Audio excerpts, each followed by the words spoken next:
姑娘是何人？妾身乃是季将军的魏王人。怎么又来一个？又来一个？难道还有旁人？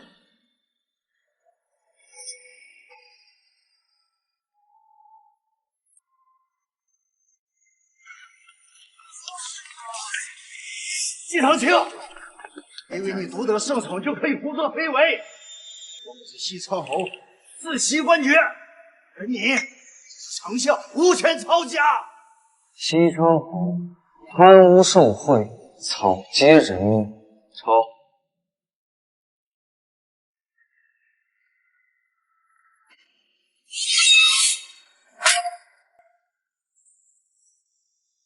你会遭报应的。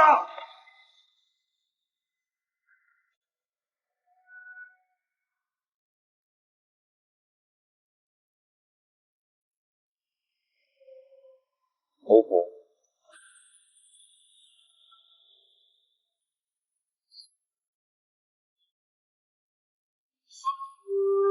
小姐，看来给那位季将军当魏王人的人不止你一个，本王是被识破了咋办？上门之前，我考虑了方方面面，哪知道还有人和我同时上门认亲啊！这么一出来，会不会真是季承风的妻儿？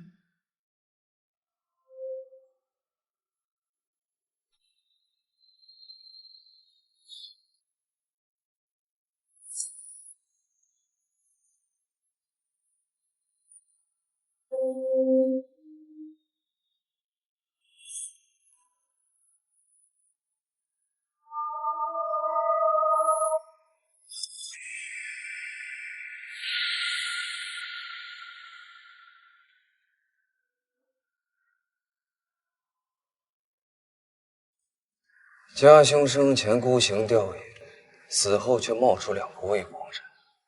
世人若是知晓，怕是以为家兄和那些处处留情的浪荡子没什么区别。不知家兄何处得罪二位，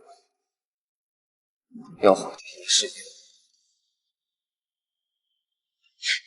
二爷怎能将妾身与一个江湖骗子混为一谈？我们安哥长得那么像大爷，任谁见了都知道是大爷的孩子，不像是某些人，一看就知道是上门行骗的，骗到二爷头上，真是不知死。你这孩子和季将军长得可不像。啊？哪里不像？牙齿，孩子的牙齿会跟父母更为相像。季将军一口牙齿整整齐齐，这位娘子的牙口也算整齐，可这孩子却跟他们截然不同。姑娘言之有理。胡说八道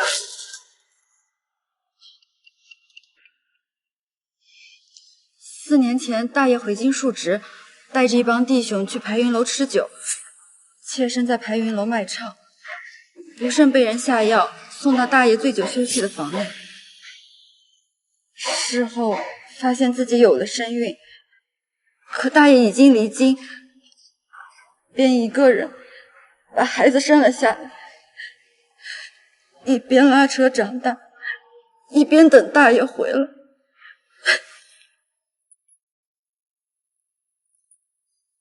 有件事情你可能不知道，家兄饮酒会导致兄妹气短，所以滴酒不沾。怎么会？换个人家骗我。孙科，哥，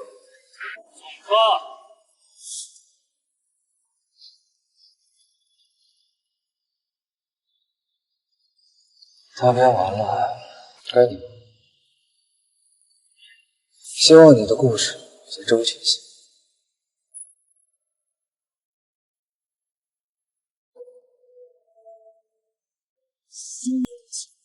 妾身在边关捡到一位身受重伤、濒死的男人，将他带回宜城救治。我们在一起相处了大半个月，从彼此提防到两情相悦。他告诉妾身，他叫季长风，还给了妾身这枚令牌。 ，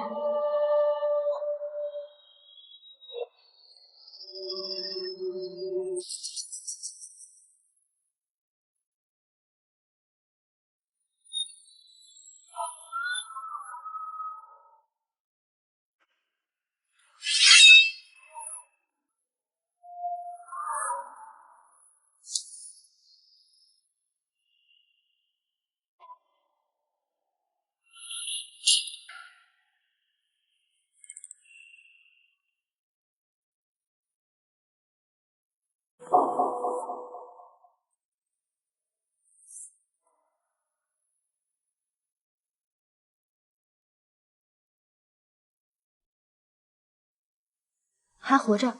小姐，要救他吗？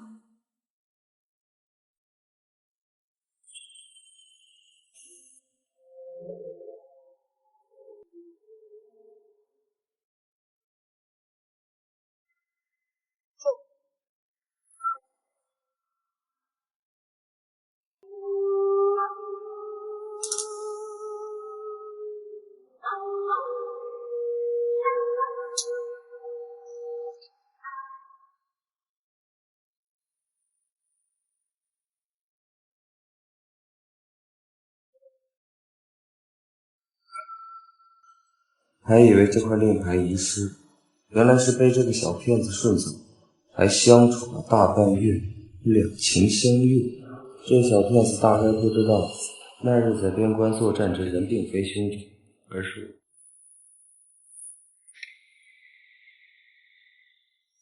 长风着急回战场，伤势好转后就离开了。临行前，他告诉妾身，让妾身等他凯旋，还说会风风光光的娶妾身过门。满口胡言。我说的这话没什么漏洞。神仙若是不信，妾身还可以描述一下他身上四处的独有特征。不必。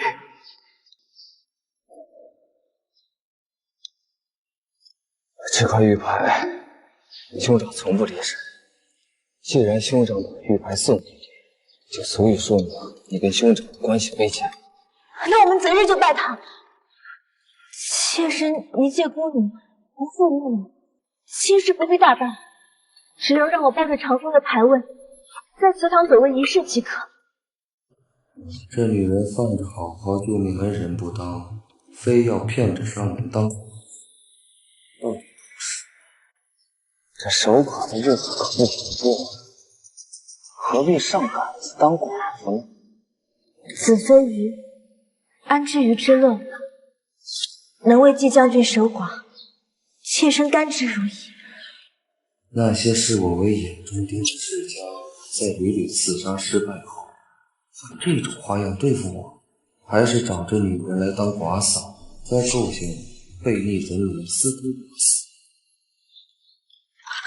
二爷不好了，老夫人被桂花糕呛住了。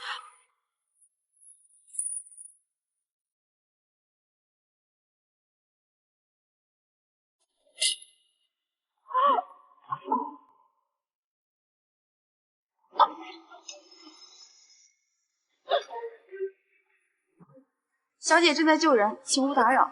救人？这分明是害人！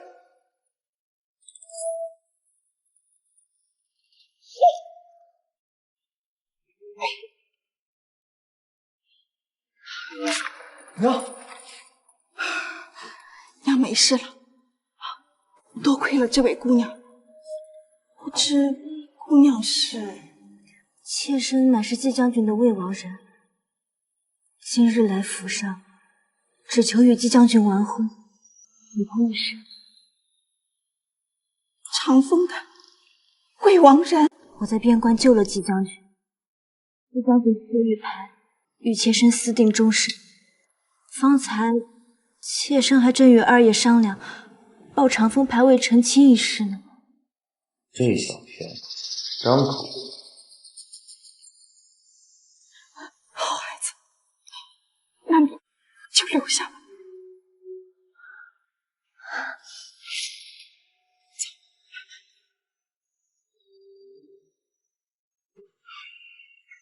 我倒要看看，你上杆子上门给我当寡嫂，到底是为了什么？小姐，为了给江府报仇，您这样做值得吗？值得。姐姐惨死，姐夫一家被灭门，连官府都不敢管，实在蹊跷。我只能冒充季长风的魏王人，借着丞相寡嫂的名义继续查下去。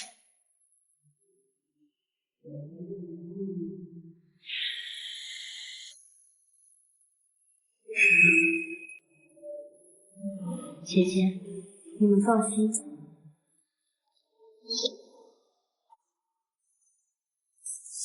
一定会查清楚江湖灭门的真相，还你们一个公道。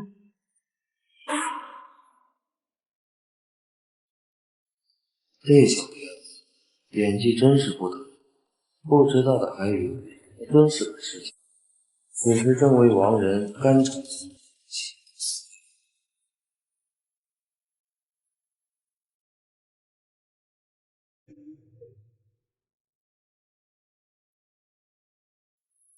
拜天地！站着！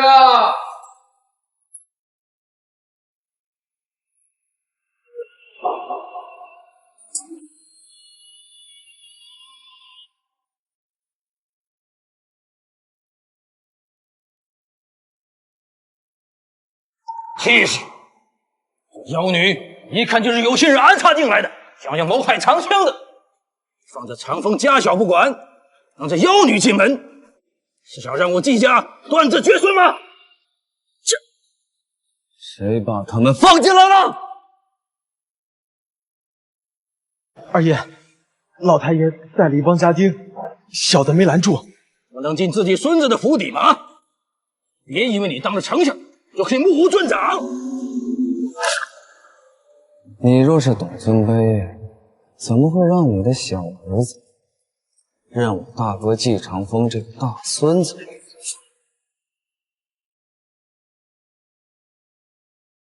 胡说八道！那是你二叔的。哦，原来是季凤马的外室和私生子。你，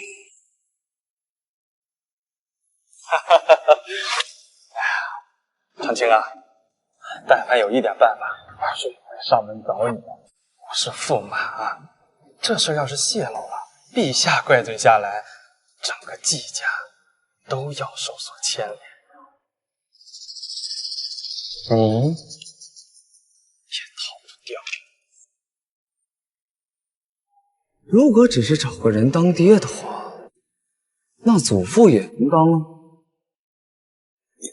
你都能让你的儿子管他的堂兄叫爹，就不能让他管他亲祖父叫爹吗？看不出来啊，这厮俊美的皮囊下染了一身反骨。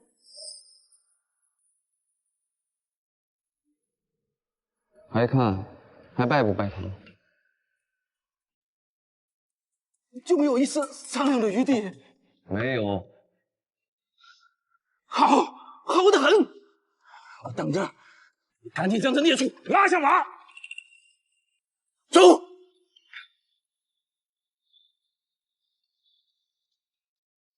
拜天地！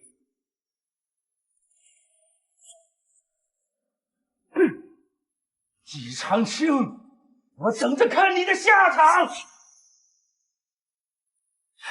这可如何是好啊？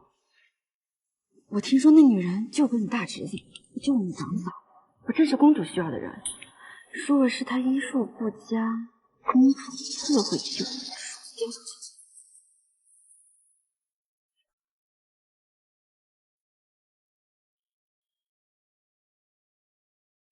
拜高堂。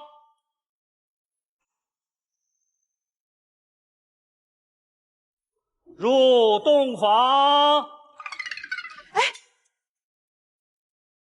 这你就不用跟着了。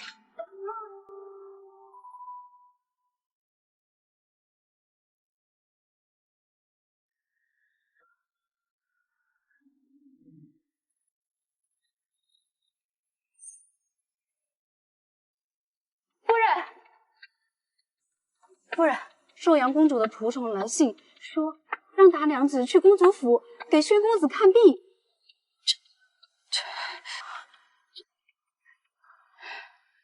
你初来乍到，没名没气的，寿阳公主怎么可能找你给她儿子看病？马成是长青的二叔使坏，你准备马车，我亲自去回绝。娘，我救你的事，怕是也传出去了。这寿阳公主若非病急乱投医，应该也不会找人来寻我。我若是不去，万一出了什么事儿，二叔一定抓住古芳给咱家使绊子。我若是去了，即使无能为力，他也不好说什么。你说的也有道理，只是这寿阳公主性格暴戾，喜欢滥杀无辜。听闻好几个大夫都被她无故打死。要怕你去她那儿受了委屈。娘，你让人给二爷带个话，若是有什么万一，让二爷去救我便是。赶紧去给长青捎个话，让他速速回府。是。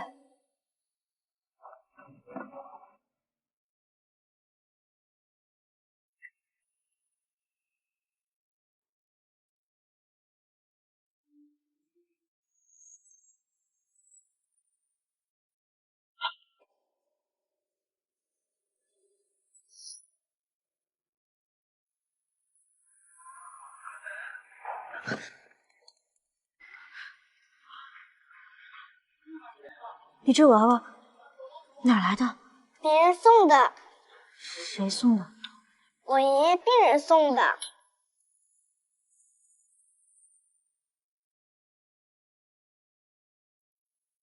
谢谢小姨，我很喜欢。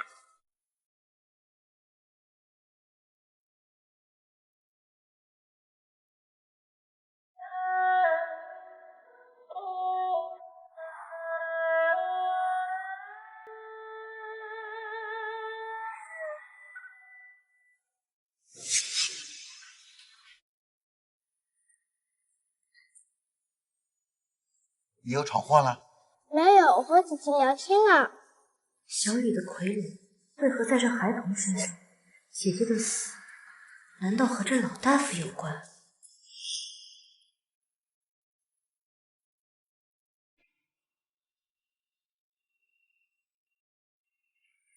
您是宝芝林的黄大夫？我是平安堂的。原来是妇儿圣手，久仰久仰。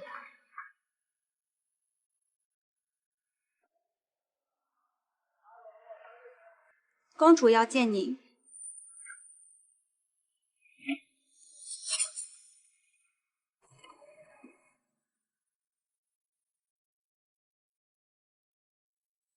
小公子大概从半年前开始抽搐，日渐严重，如今站不得，走不得。御医和继承大夫说是癫痫。驸马吩咐，故意引导他说错病情，如此一来，必然引得公主大怒，将其杖毙。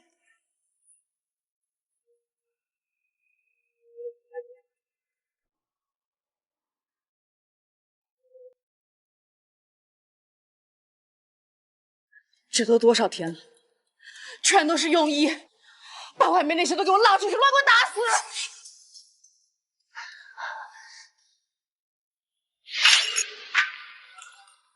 公主，你息怒。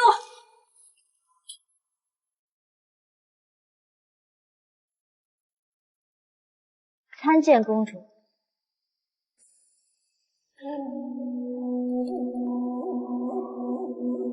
本宫是不是在哪里见过你？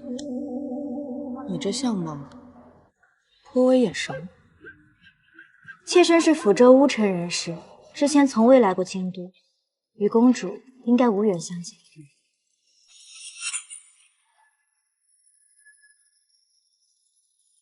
给薰儿把脉吧，别把她吵醒了。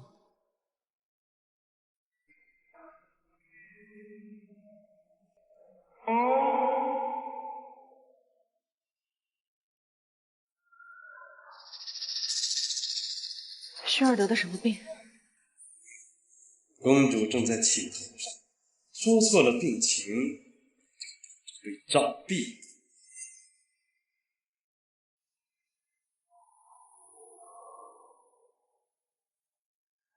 公主，宣公子的病非同寻常，妾身暂时不敢下定论，需要回去再想想。这服饰怎么不按套路出牌？你那么厉害，都诊断不出来轩儿得了什么病，你该不会是不想给轩儿？驸马爷这么看得起妾身，妾身怎么敢怠慢？只是宣公子是公主唯一的孩子，妾身不敢妄言。那确实应该谨慎一点。妾身曾在恩师的手札上见过类似的病情，需要回去查阅一二，再来复你。好。是。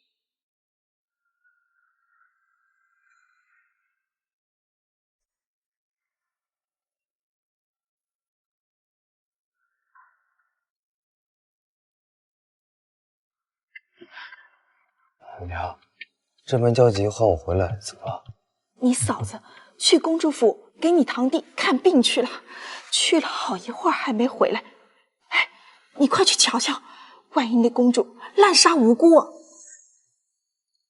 那姓冯的才来了几天呀，就值得娘为你提心吊胆。与其担心他，还不如担心寿阳公主，说不定寿阳城公主这回就为他刺手。哎呀，你嘀咕什么呢？快去救救你嫂子！知道了。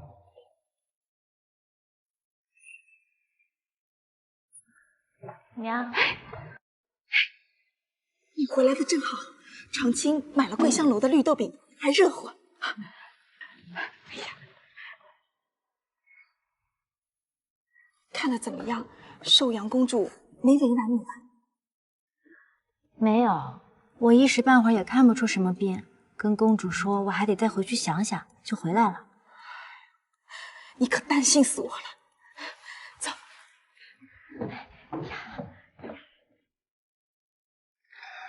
给我盯着这个冯氏，看他到底想干什么。是。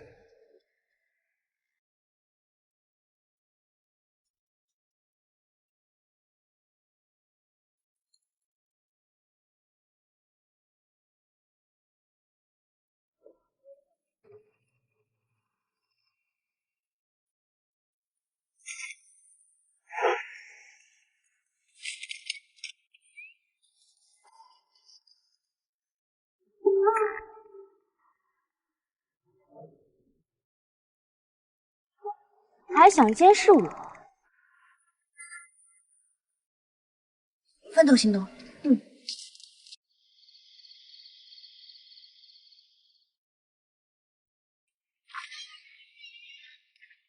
丑奴，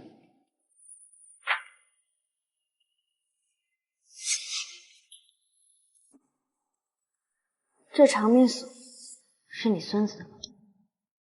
姑娘，此话何意啊？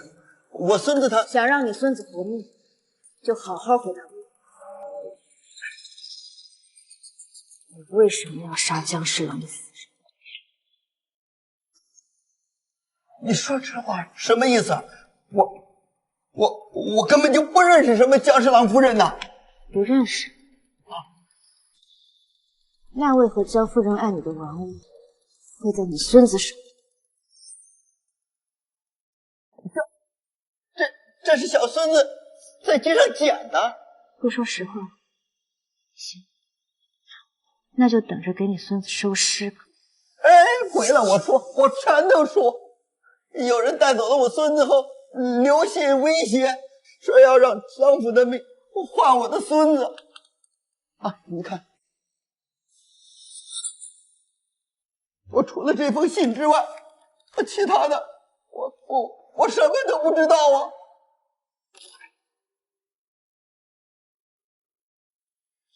一命还一命，你欠姜夫人的义，就算我不杀你，这背后之人也不会放过。是用你孙子的命，还是你的命呢？自己决定。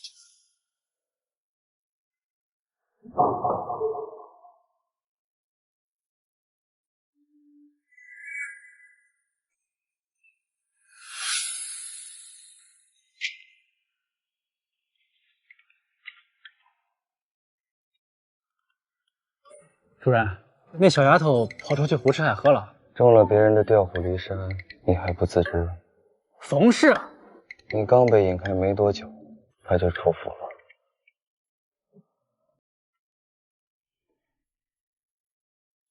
你出府了？对啊，你要说最喜欢吃甜点，我排了好久才买到呢，还热乎的。二爷要是没什么事，我就先去找娘了。给你一个。他做事倒是滴水不漏，继续盯着他。他入继父，目的绝对不简单。停！电池，谁家的丧事？是平安堂的大夫。又是寿阳公主做的好事。听说这何时思议？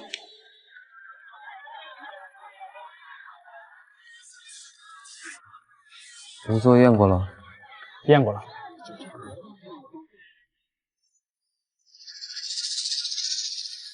一个年过半百的脑袋，不能自愈诱惑，说出去谁信？公主这是懂得遮掩，换了要把人逼死。冯清穗昨天去了公主府，晚上又偷偷出府。是啊，还真巧。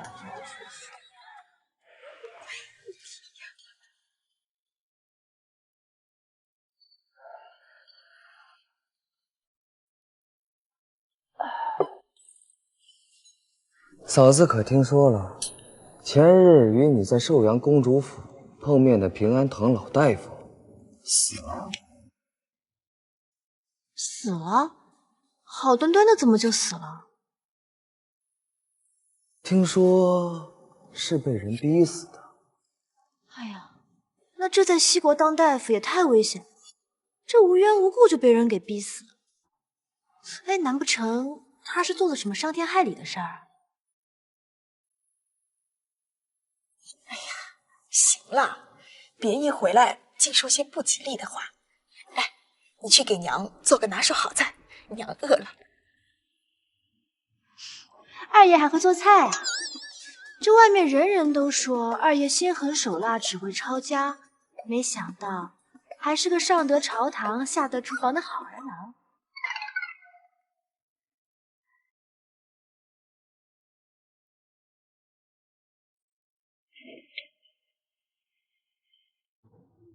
给我盯紧他，大小事务通通上报给我，我就不信抓不住他的把柄。是。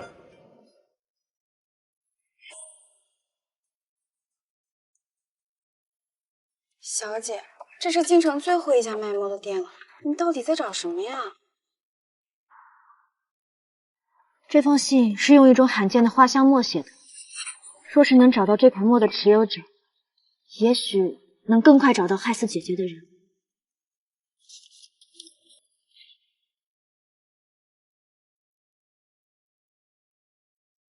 老板，把你这里带花香的墨都拿来给我看一下。好嘞。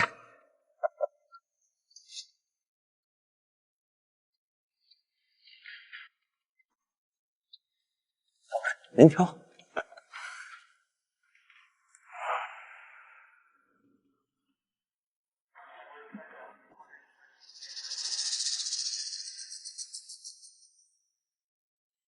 还有别的吗？没有了，我这已经是全京都最全的花香墨了。要是还没有您想要的，那您只能去樊楼找那位。樊楼那位？樊楼那位您没听说过？乔真真呐，全京都最负盛名的歌姬，喜欢收藏花香墨，但是要见他一面不太容易，要么白了黄金，要么写出好词儿给他。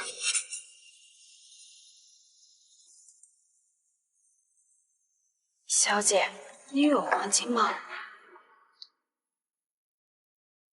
那你会写诗词吗？咱二爷会写词吧？会吧，抄家丞相可是中国状元的人。走，回家看他去。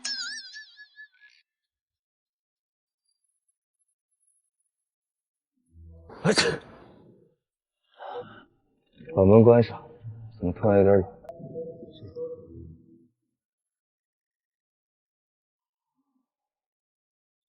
二爷，我和娘来看看你。这么好写，没下毒吧？怎么和你嫂子说话的？听说二爷词写得好，不知最近二爷有没有写新词啊？能否拜读一二？朝事繁忙，无暇写诗词。那之前的呢？之前的都烧给兄长了。难怪现在满大街听的都是别人写的词，可没听见二爷的词。嫂子还是少听些浮词吟曲的好。原来二爷写的都是些淫秽之词。哎呀，你呀，什么乱七八糟的都烧给你长兄，真不行。娘，丞相，寿阳公主又杖毙了一位大夫，现在京都人心惶惶，朝中数位大臣在府外等候，求您主持公道，带头弹劾寿阳公主。长青，你长兄战死了，你又年轻，朝中那些人本就不服你，如今让你带头弹劾公主，若是皇上怪罪下来，担着的还是你呀。娘，不用忧心。二爷，若是我能治好宣公子的病，是不是能给你分忧啊？御医都束手无策，你去看不是也没办法？那日我只是无法确定病情，经过这几日我翻看师傅的手札，基本上已经能够确定了，而且肯定能治好。你会这么好心？只需要二爷做此一手，正律。就这么简单？那你先随我去趟公主府，治好了再说。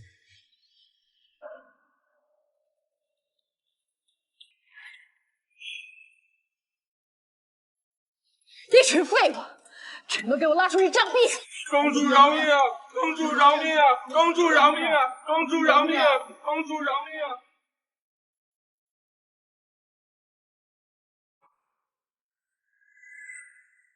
公主杖杀大夫已经激起，还不知是竟不怕惹祸上身了。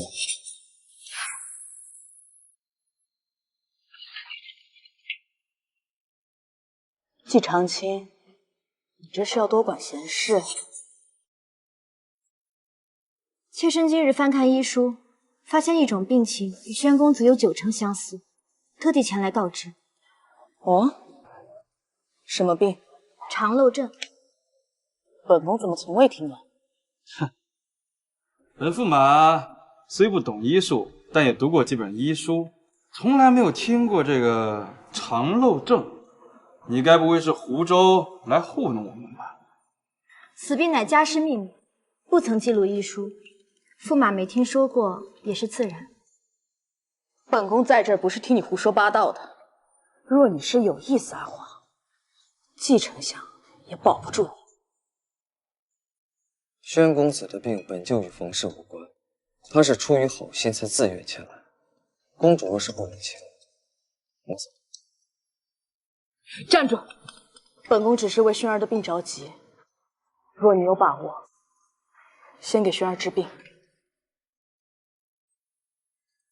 宣公子乃早产儿体弱，先天肠胃不足，只需断掉一切麦粉做的东西，便可好转。不吃面点，简直胡说八道！民以食为天，你这是要残害我儿！冯氏简直是欺人害身！冯氏，你好大的胆子！来人！他哪像？我看谁敢！来人，把他抓住！我看谁敢！季丞相这也要偏袒？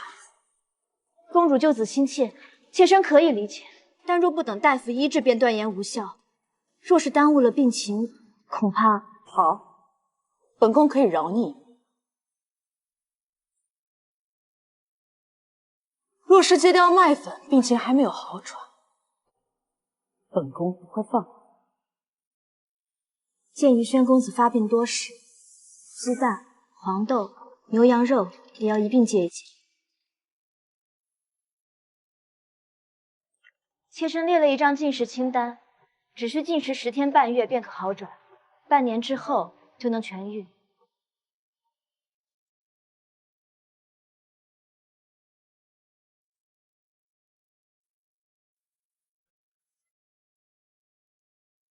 这也不让吃，那也不让吃，人还怎么活呀？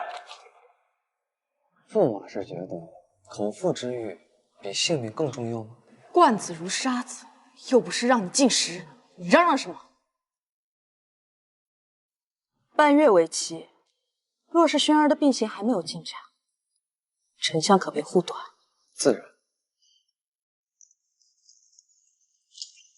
你确定这方案？若你的方子如愿，半个月后我也保不住。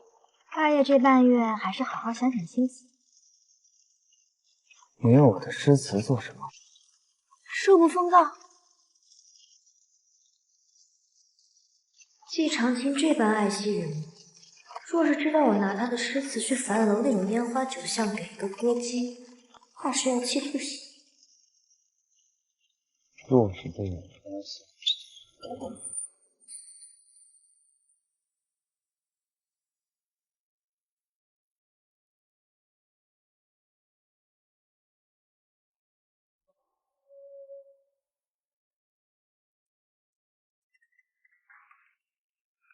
何时停车？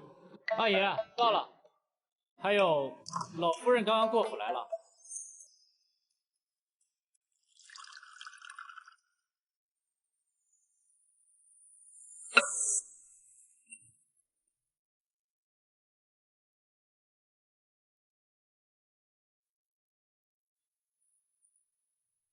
母亲，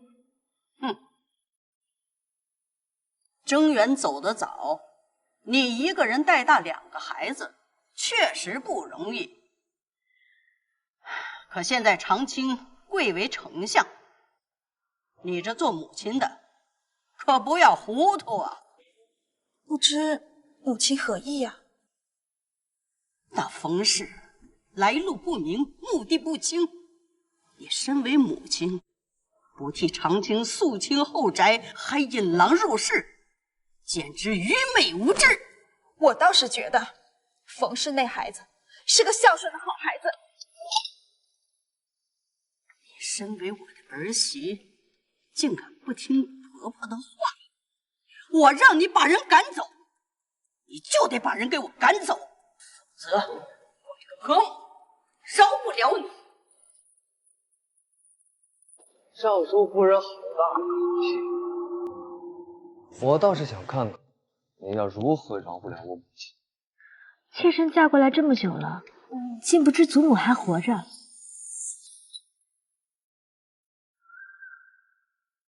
你好大的胆子，竟敢诅咒祖母！去，掌他的嘴！是。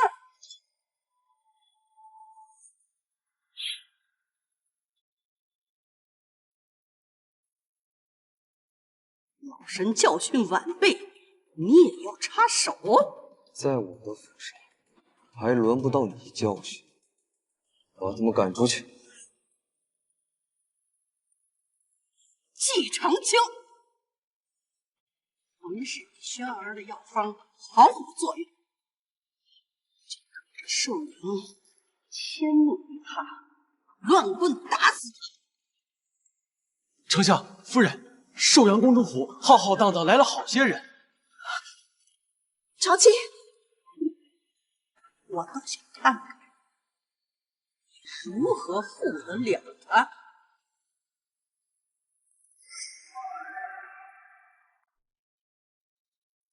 娘，放心，你先去屋里躲一躲，这里我来应付。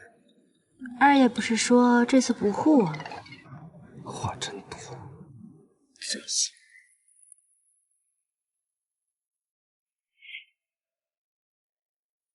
夫人，寿阳公主让奴婢给您送礼来了。什么？送什么礼？宣公子自从用了您的法子，再也没有痉挛抽搐过，脑子也一日比一日清明。那恭喜宣公子了。您还在这儿呢？要留您在这吃饭吗？哼！我们走。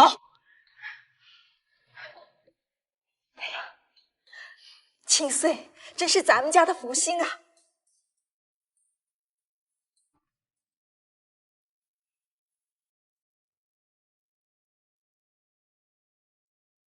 你怎么来了？不是说公主最近心情不好，尽量不过来。安琪呀，都是你出的馊主意，让冯氏去给轩儿治病，还真被他阴差阳错给治好了。治好了？让他瞎猫碰上死耗子。我有个办法，让人宣扬他心善，不管什么身份，一视同仁，连烟花酒楼的花柳病都能治。这是什么意思？给烟花女子治花柳病可不是什么好名头，那些高门贵妇要是知道了，断然不会再和冯氏来往。那季长青是丞相，要脸面还能留他？你说的没错。主人，这段时属下一直盯着冯氏，他除了逛遍京都所有磨坊以外，没去过其他什么特别地方。把这部诗词交给他，盯着他，看他要诗词做什么。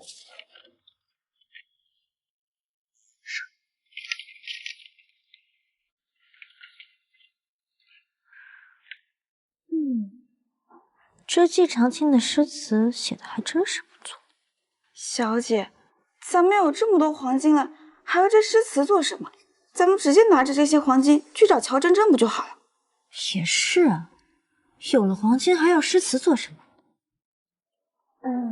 不行不行，白两黄金呢。这好不容易求来的诗词，不用白不用。拿着这诗词去樊楼约乔真真。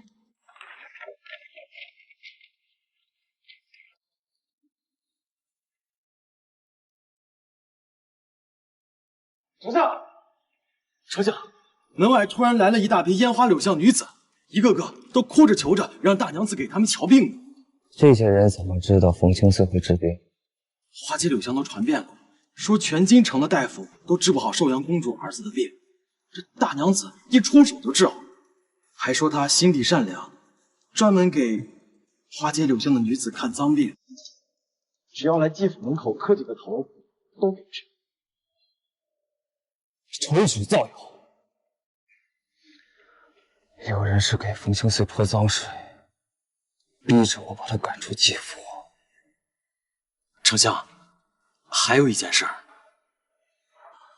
说，樊楼花魁乔真真传出新词曲，说是用的您的新词儿，现在都在传您和京都第一名妓有一腿。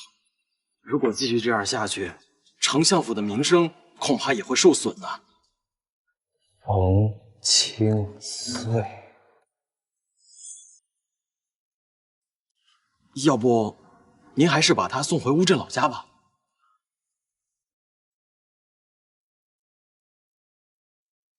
冯清寺刚来京都不久，得罪的人屈指可数，必然是驸马爷心生妒忌。去问门口那些姑娘寻一所庇护所，找大夫前去为他们治病。可一般大夫不愿意给烟花女子看丧病。告诉大夫，宣公子病愈，驸马爷心善，公主下令诊金3倍，让那些大夫看完病找驸马去取。若是驸马不给，他不肯。他在外面养外室，还有儿子，这可是要命的毛病。是。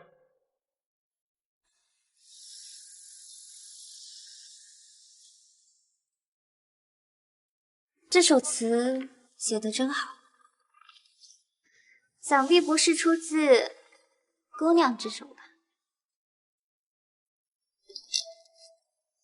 出自谁的手不重要，听闻姑娘医术了得，我这手腕是超得的厉害，不知姑娘可否？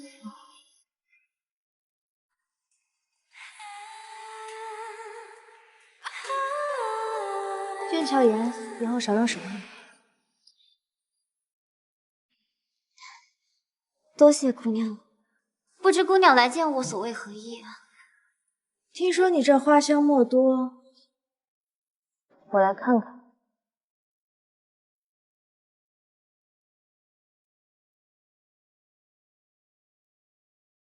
这块墨香味奇特，请问姑娘来自何处？姑娘好眼力，这是一种罕见的双色兰花花枝制作，极其金贵。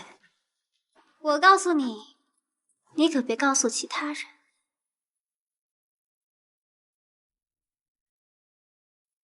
这是荣昌侯府世子送给我的，说是侯府为了庆祝他姑姑当今皇后生辰，特意制作。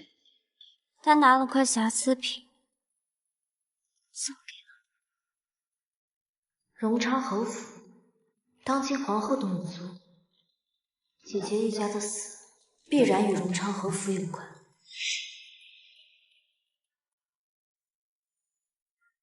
小姐，驸马和那个外室忽然败坏您的名声，说你与烟花柳巷女子为伍，让那些得了脏病的人都在丞相府门外跪着求您看病，这不是逼着二爷把您赶出去吗？那二爷怎么说？二爷让他们都在公主府门外跪着了。您是不知道，驸马爷当时的脸都气黑了。有仇不报非君子，既然驸马爷给我们使绊子，那我们就给他的小情找找痛。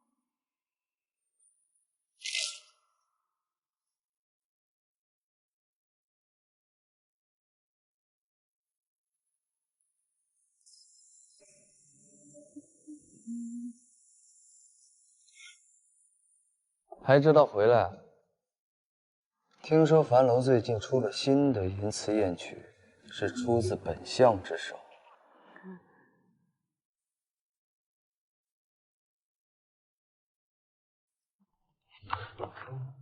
嫂嫂，解释解释。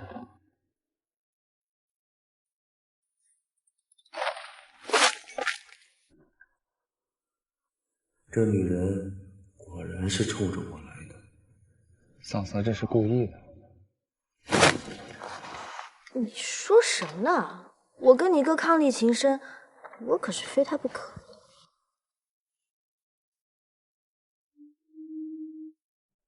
欲擒故纵，还是另有谋算。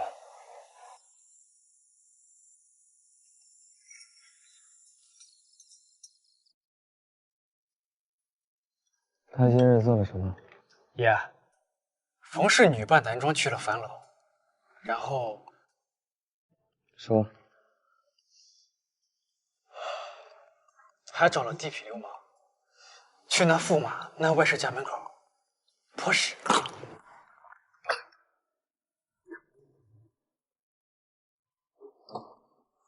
正经人家的小姑娘哪干得出这种事？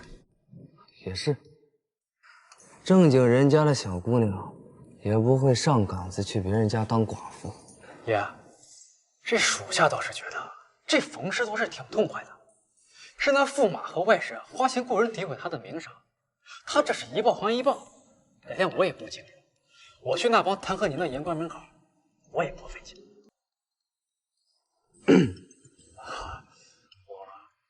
我说笑呢，多泼几次，免得他们不知道是谁泼的。啊！属下这就去。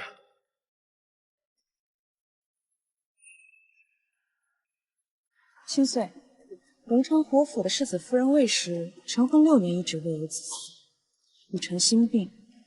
听说你为轩儿治好了顽疾，她特地求我向你引荐她。好，正琢磨怎么接近侯府中人，公主就递枕头上来了。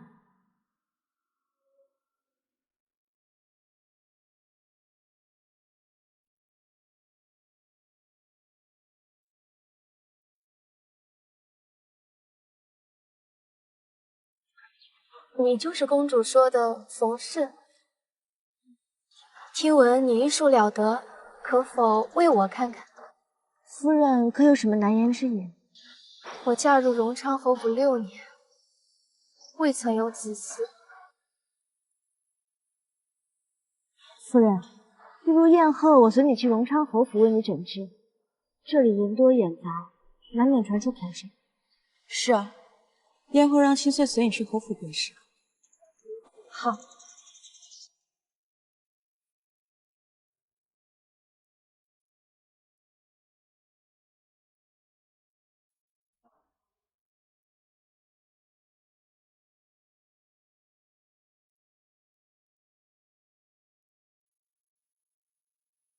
我先替夫人诊脉。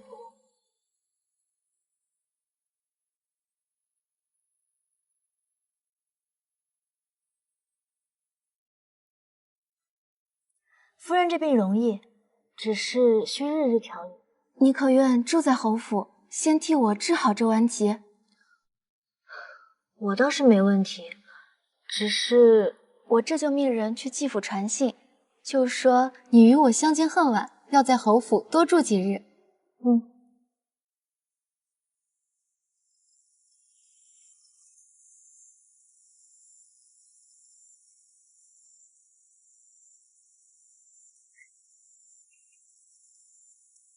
长青，你快找人看着点你嫂子。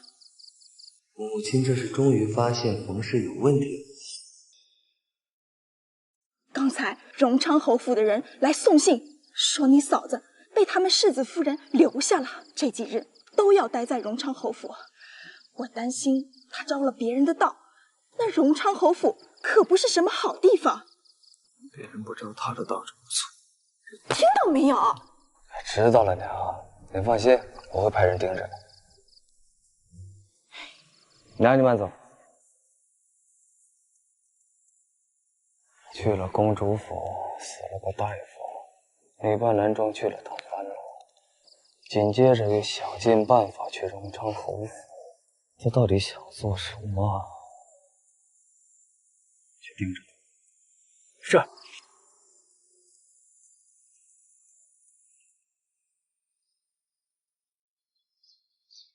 我感觉这几日身子爽朗多了。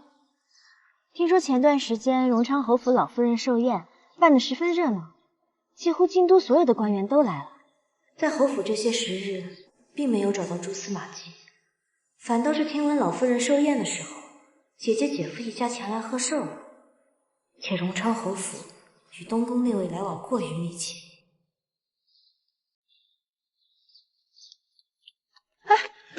赶紧把孩子带下去。不知道这池塘淹死过人吗？这池塘淹死过人？寿宴那日，千里不侍郎将家的小孩顽皮，寿宴途中偷溜到这后院来玩，一不小心摔下去淹死了，还差点坏了好意头。是小雨？是吗？我看这池水不深，怎么会淹死人？谁知道呢？这是府中禁忌，我怎么会突然跟你说起这些？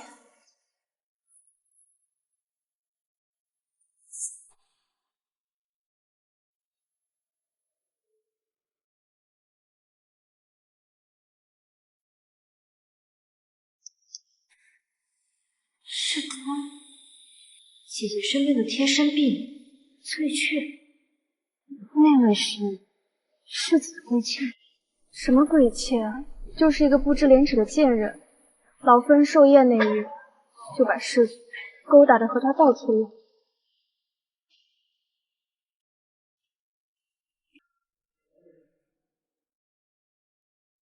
爷，樊罗多乔真真说，冯氏什么都没说，只是闻了一种花香墨，问了问有人。那墨出自荣昌侯府。前段时日，荣昌侯府老夫人寿宴，是不是闹出过人命？对，前礼部侍郎江继言夫妇4岁幼女淹死在了荣昌侯府的火眼花池中。前礼部侍郎江继言，幼女淹死，紧接着江夫人小产而死，没多久江府满门惨死。官府查后说是下人失误导致走水，可哪有这么巧合？冯清虽绝对跟江家有关系。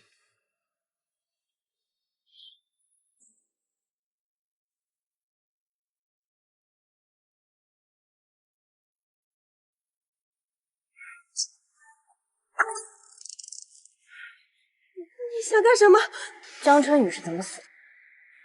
我不认识你说的这个人。前礼部侍郎江继言和冯熙的女儿，现在认识了。这人怎么如此眼熟？难道是冯熙的妹妹冯随？我不知道。你是江夫人贴身婢女，在宴会上故意弄脏她的衣服，将她引开，然后将小雨骗到后院。他淹死在池塘里。我不知道你在说什么，还不说实话，那就等着下地狱。那个人整个西国都不敢招惹，更别说是你了。我是嫉妒冯熙能得江侍郎独宠，心有不甘，才把小雨引到了后院。可小雨她真不是我杀的。我知道你是谁，你是冯随，冯熙的妹妹。能让荣昌侯府为其遮掩，害死小雨的是当今太子。冯随，你报不了仇的。太子那样一个要风得风的人，为何会害一个不相干的小姑娘的性命？难道说是小雨看见了什么不该看的？我不知道，我真的不知道。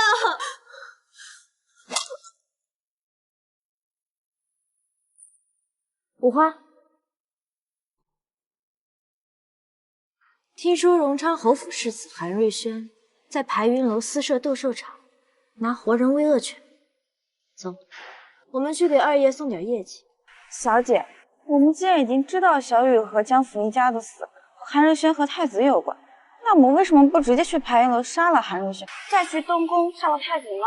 要杀韩瑞轩容易，但杀了他，一定会打草惊蛇。我们要动东宫内卫，必须借一下二爷的手。二爷退朝后必定会经过排云楼，我提前去蹲他。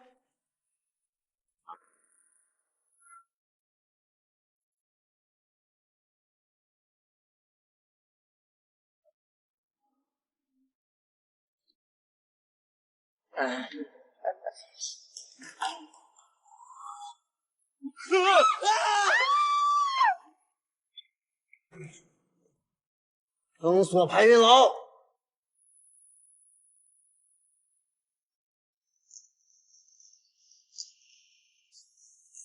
我们正在追人，车上的赶紧下来。是我。解释解释。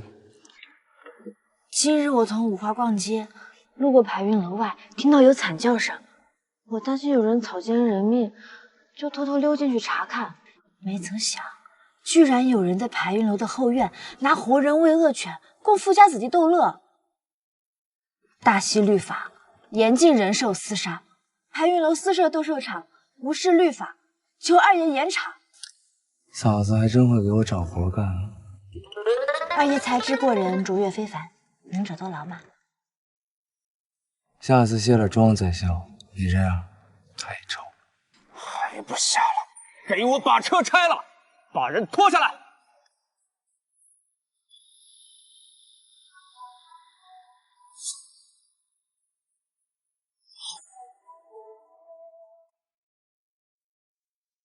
本相倒是不知，排云楼竟然有这么大，连本相的车都敢拆。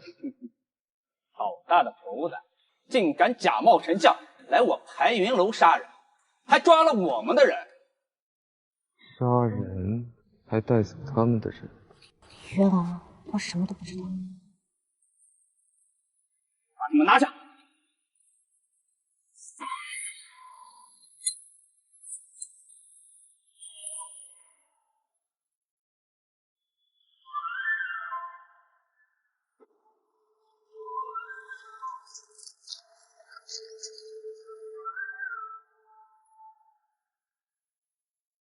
排云楼私设斗兽被本相发现，还想当街杀人灭口，罪大恶极。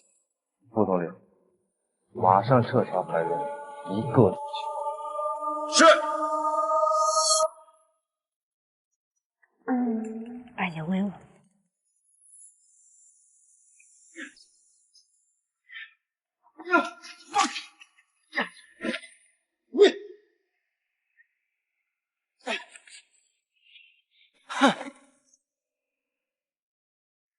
我乃荣昌侯府世子，你们敢动我，不想活了！大虚律法，任何人不得参与斗兽。天子犯法已庶民普及，荣昌侯世子难道想凌驾于皇权之上？拿下！季承勋，皇后是我亲姑姑，太子是我表哥，就算皇上宠你，等太子登基就是你的死期。带走。是。季长卿，给我等着！季长卿。是。走。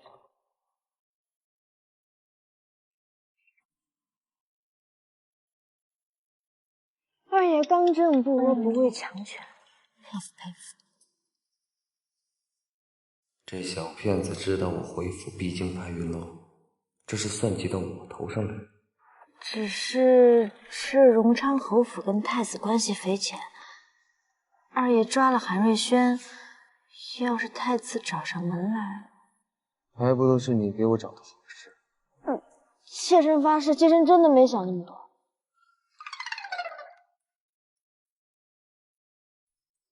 他的野心越来越大了，这是算计到东宫那位头上去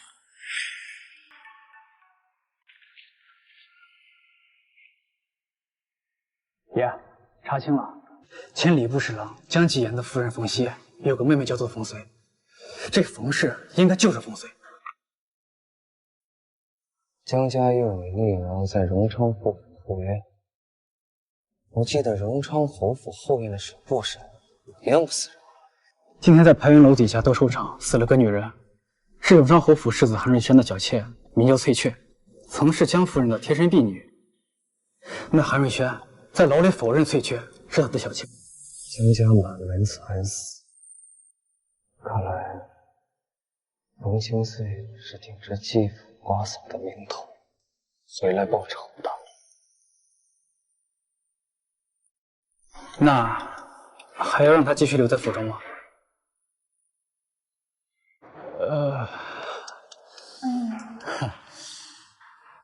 对了，爷，那韩瑞轩是当今皇后的亲外甥，也是太子的表弟。若是真要追究他的罪责，怕是会得罪权贵。冯清岁故意让我抓了韩瑞轩，目的就是引出太子。难道江家惨案与太子有关？听闻你经过排云楼，抓了一批私设斗兽场的。是。西国律法禁止私下斗兽，这是主罪。荣昌侯府乃是皇亲国戚，韩瑞轩这人虽混账，但毕竟是我亲表弟。我外祖母年事大了，受不得半点刺激。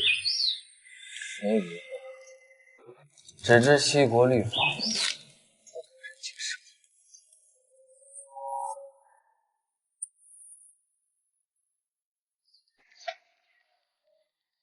无妨，丞相可回去好好想想，想清楚了再做决定。本宫乏了。就先不陪丞相了。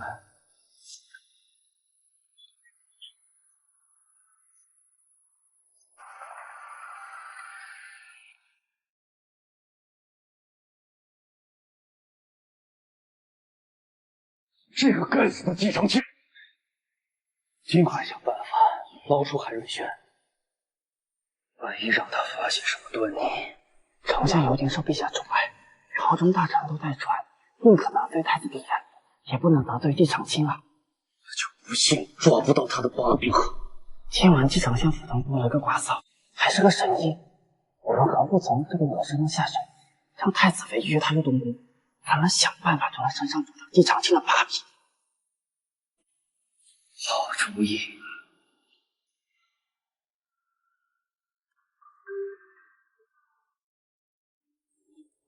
二爷辛苦了，二爷喝汤。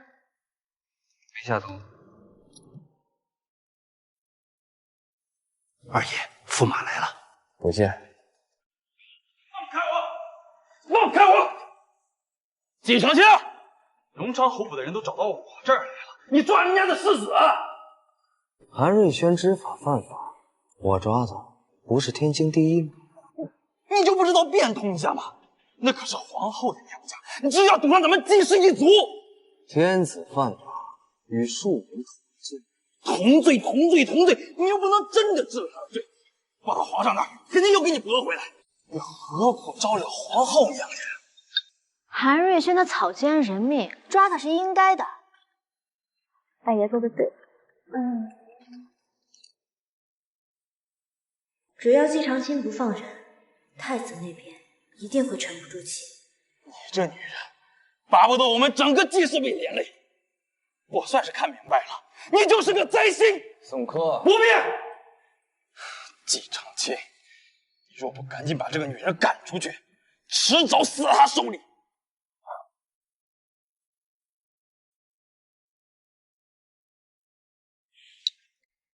还喝吗？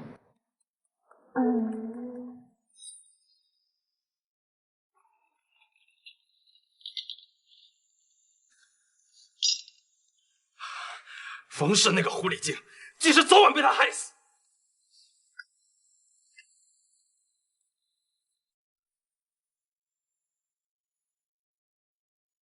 爷，小姐，季长青还是不肯将那个女人赶出去。季长青发了疯，他突然抓了荣昌侯府的世子，那可是皇后的亲外甥，季氏早晚被他整死。还有那个冯氏，一直在旁边添油加醋，我看八九不离十，就是他吹了什么风。那女人就是个祸害，她不走，我和安哥如何光明正大入季氏族谱？这次不如想个狠一点的法子，直接把人杀人灭口。我那个弟弟整日游手好闲，结交了些山匪，都是些狠人。只要给些银两，除掉冯氏，轻而易举。此事要办利索。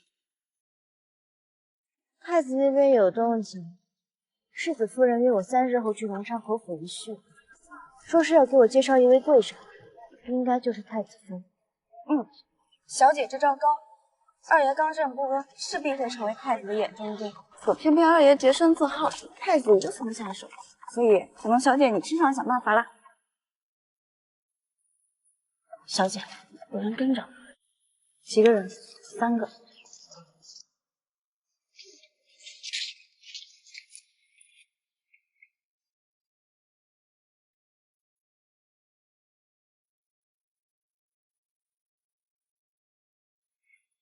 小娘子，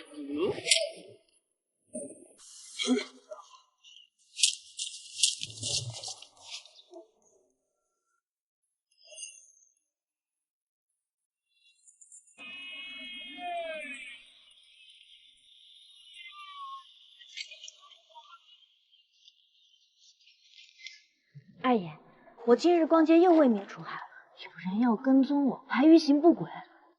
你是故意过来堵我的吗？二爷哪的话呀！整个京都最清正廉明的官员就是二爷。这3个你们打的？他们图谋不轨，自己摔的。他们自己摔的。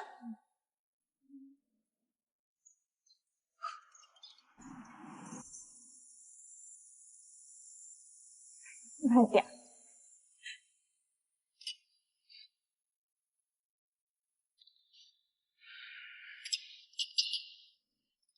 这荆州闹事，居然有歹人想对你嫂嫂行凶，你查的怎么样啊？一个京城的浪荡子，平日里游手好闲，靠他姐姐救济，而且他姐姐就是二叔在外面养的外室。这个外室十有八九又想毁岁岁名声，还惦记着给你当寡嫂呢。那二爷打算如何处置？这件事情你就不用管了，明日季老爷子寿宴，你随我去看戏便是。那妾身就拭目以待了。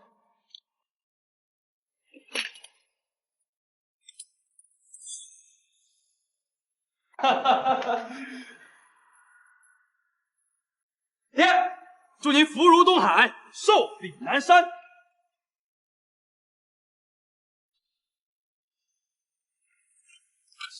长青，这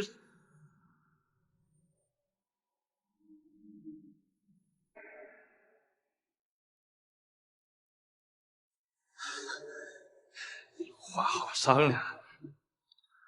为了恭贺祖父60大寿，本相特地准备了一份大礼。安哥，快叫祖父。祖父，就这样，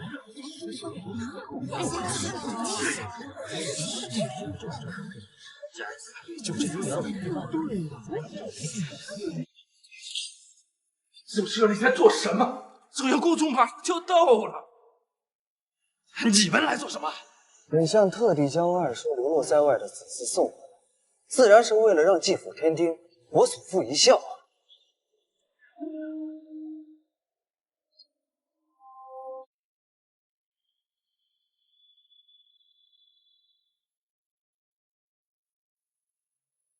这是怎么了？你自己做的好事，如果推到你二叔身上，不好好成家，学人在外面养妾室，你赶紧给我滚！二叔，您还不打算认下他们母子？长青啊，一人做事一人当，你就算怕他们母子耽搁你娶妻，你也不能栽赃到二叔头上啊！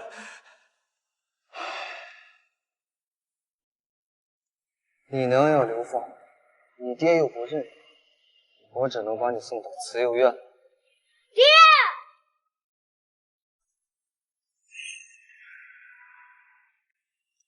你娘要流放，你爹又不认，我只能把你送到慈幼院。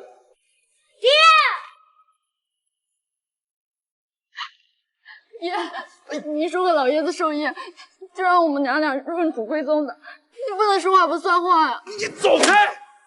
你这妇人，你不要脸，长青还要脸呢！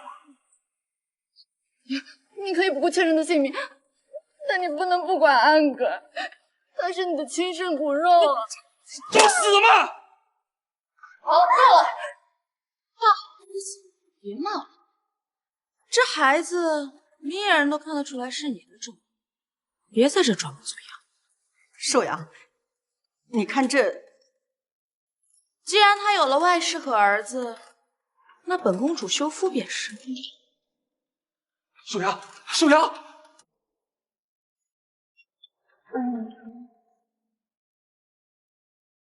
寿阳，怎么还想留下吃饭？不想。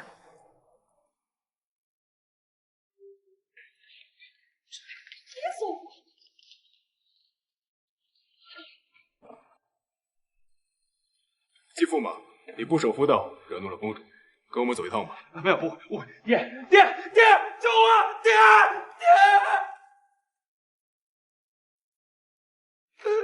早知道孽障比他爹还能造孽，谁想他就该让他把爹死。老爷，事已至此，咱得想办法补救啊！得罪了寿阳公主，皇上怕是也容不下咱们了。还能如何补救啊？咱们得罪了寿阳公主，眼下能保季家的也只有太子和荣国公府了。那季长青性子刚硬，抓了荣国公府世子下了大狱，太子一党必然怀恨在心。若咱们替太子除了季长青，那太子必然会保我季家一脉。只当如此了。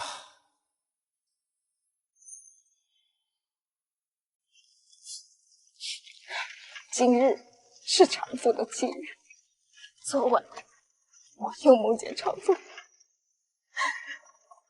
这两个儿子相貌别无二致，但性格却天差地别，长风好动，性子活泼。娘，长风是魏国军师，是民族英雄。若真是寻常战死，我也便不会这般难过。大战前夕，长风曾去信给长青，说京中朝堂恐有奸细，与敌军里1万个，让长青务必查清。竟然还有这种事，从未听季长青提起过。看来季长风的死另有隐情。当年长青他爹也是在立下汗马功劳后被奸人所害。季家宗师有欺我们孤儿，欲将我们赶尽杀绝。现然皇帝决定，我们母子心为了活下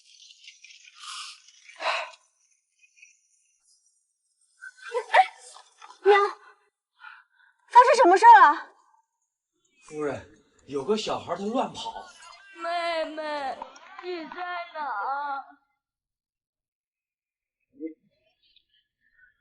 你受伤了，跟我回府上，我帮你治疗。不然我妹妹找不到，你一定要帮我找到妹妹。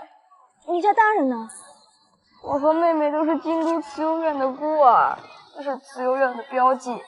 养父母把我们带出城后，把我扔下，带着妹妹走了。妮儿，你先回去，我跟五花陪着孩子找妹妹。早些回来。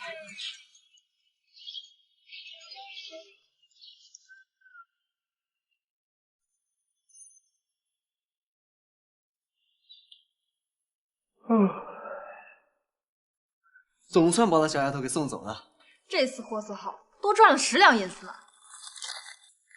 饿了吧？那就是我的养父母。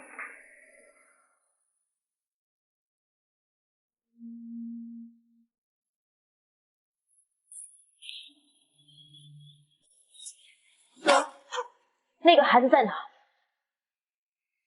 什么孩子？你们忽悠得了他们，忽悠不了我。收了我的银子，却把孩子藏起来，嫌命长。冤枉呀！我们按照您的吩咐，把孩子送到神皇庙，现在孩子应该被你们荣昌侯府的人给带走了呀！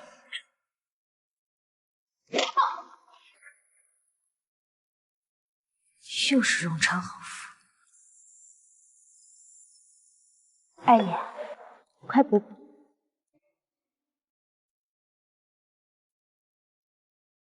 嫂嫂有心了。二爷不要讳疾忌医，若是妖圣之处有什么难言之隐，也不妨大胆的说出来。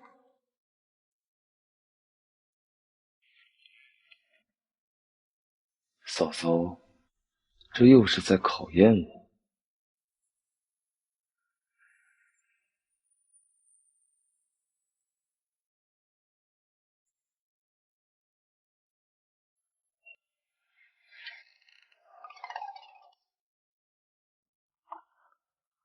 以后这样的招式不要再用，我对你这样的女人不感兴趣。是，二爷说的是。二爷，我今天跟母亲在山下捡到一个男孩叫小武，他的妹妹花灵失踪了，我怀疑有人设置骗局，通过领养拐骗慈幼院的孩子。理由？花灵的失踪不是个例，我让五花去慈幼院问询了，近年有不少的失踪儿童。二爷若是无暇翻看，我可以替二爷看。京都各处送来的册子，不是谁都有资格读。二爷，花灵失踪才没多久，人肯定还活着。若是能通过账本发现什么线索，及时救人，那不也是功德一件吗？不准离开我的视线，你坐那看。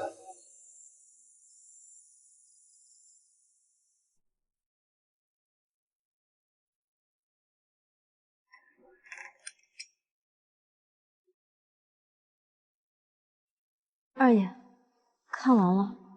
近2年失踪孩童数量超100起，而且90%以上都是女孩，而且都是7岁以下的幼童。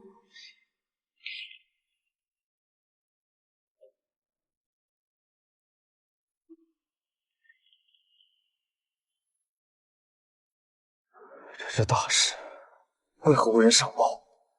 想来这背后应该是有大人物撑伞。你放心，我会调查清楚。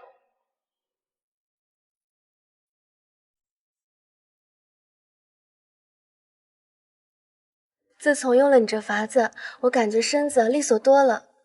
可惜世子无端招惹祸端，被下了大狱，这才刚被放出来。不然我可能这个月就怀上了。韩世子被放出来了，都是翠雀那个贱人带世子去排云楼那种地方，这才招惹祸端。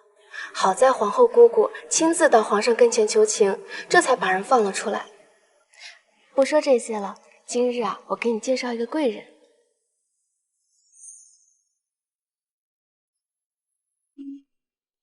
这位是太子妃。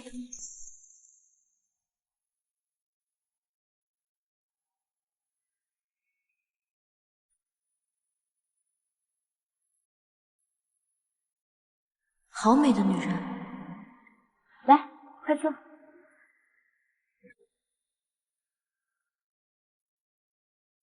听闻世子夫人说，姑娘医术了得，不知可否为本宫看看？太子妃，您也是难以受孕。本宫与太子成婚数年，一直未有子嗣。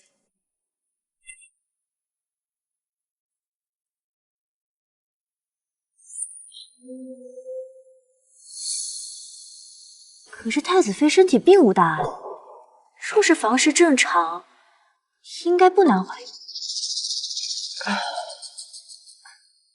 我去给你们准备些吃的。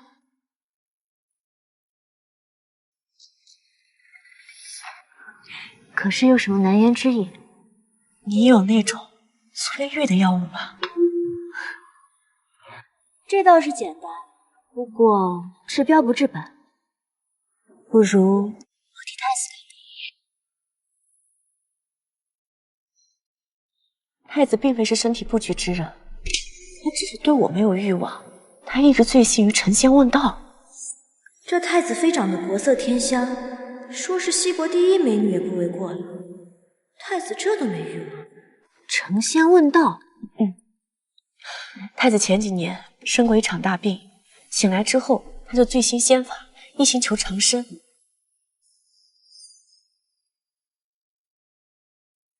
我还怀疑过太子是不是在外面有外室了。那太子妃可知这外室是何种女子？知己知彼，妾身也好帮太子妃出出主意。实不相瞒，此前我也劝过太子，若他有了心爱的女子，入住东宫便是。可太子坚持说自己没有外室，只是念及外祖母年迈，日日留宿荣昌侯府。小玉死在荣昌侯府，必然是看到了太子在侯府不可告人的秘密。真若念及祖母亲情，也不可能日日留宿在这里。这荣昌侯府到底隐藏着什么秘密？我给您配些花迎香。太子妃放心，此事你知我知，绝不会有第三个人知道。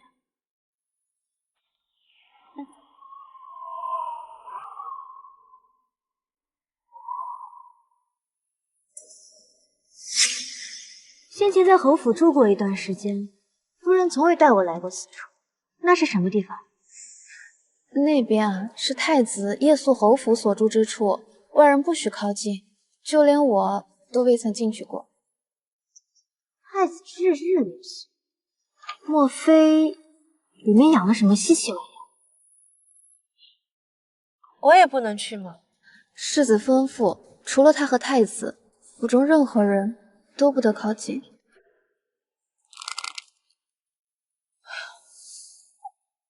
好啊，本宫倒看他在这侯府会有什么？本宫乃太子妃，谁敢阻挠？本宫乃太子妃，谁敢阻挠？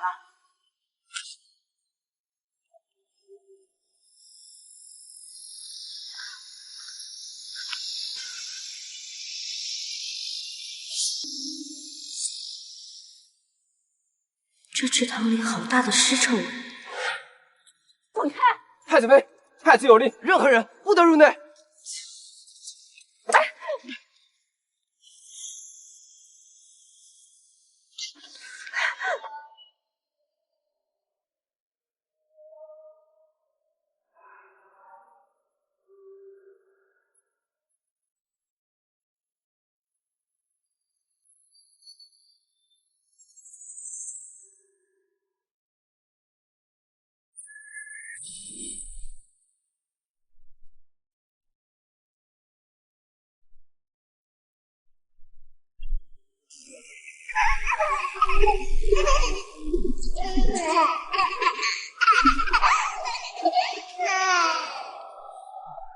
快救人！快来人啊！夫人都沉下去了！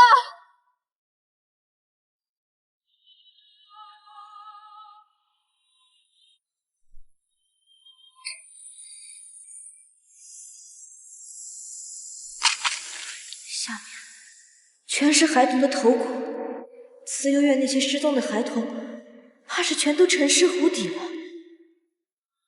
小姐，您没事吧？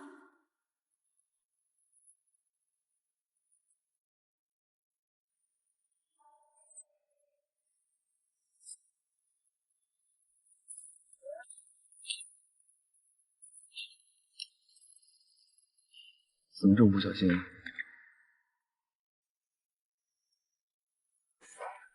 二爷，你怎么在这？皇上下令让世子出狱，还命我来拜访侯爷。这刚进门我就听到有人落水，本想过来看看热闹，没想到热闹没看到，却看到一只落汤鸡，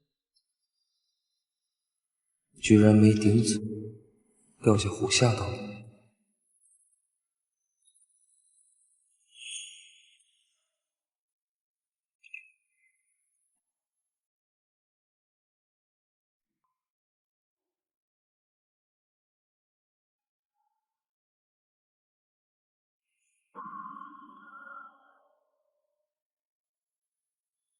二爷，本宫不是说过，没有我的允许，任何人不能入内，都是死人吗？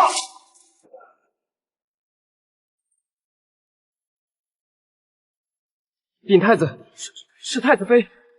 太子殿下，妾身只是想看看这院子里有什么。你的好奇心太重了，可看到了些什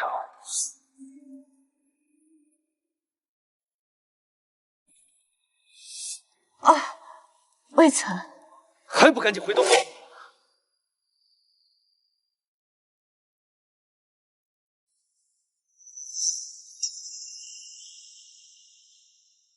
身边可是西国顶尖高手，而且这四周都是，我最好少打的主意，否则连我都保不住。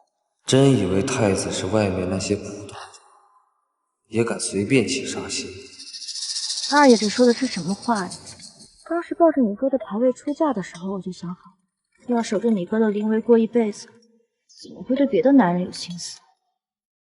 既然如此，那就好好守着我哥的灵牌，别整日往别人府里跑。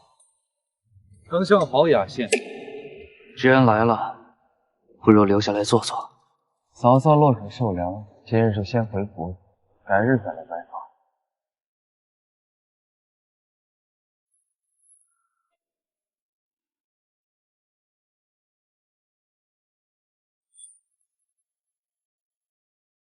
这个季长青再不处置，必成大患。万一让他发现什么……表兄，这个季长青他就是个油盐不进的。这次在牢里，我可吃了不少苦头，可不敢再招惹他。表兄，这次刚好来了新货，你看今夜要不要留宿啊？今日这般折腾，哪还有兴致？过几日再说吧。太子殿下，太子妃已经和那冯氏搭上话，等下次把他约出来，设局威逼利诱一下，就不怕他不乖乖听话，帮我们对付季长青。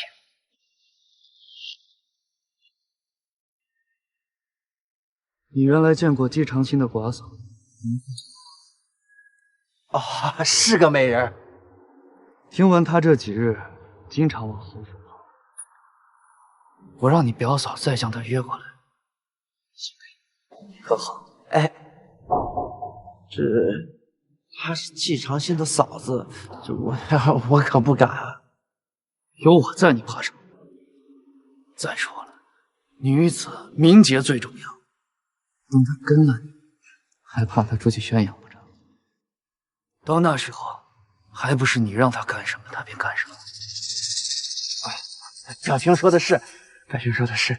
事成之后，威胁冯氏在姬长青的书房放入通敌叛国的罪证，我倒要看看那姬长青有几颗脑袋够看。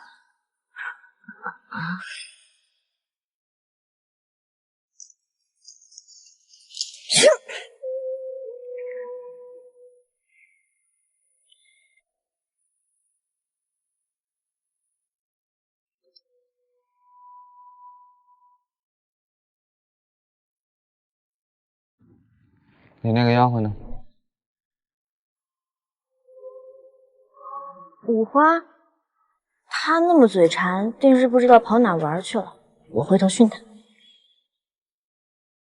你平时最为利用，怎么掉湖里了？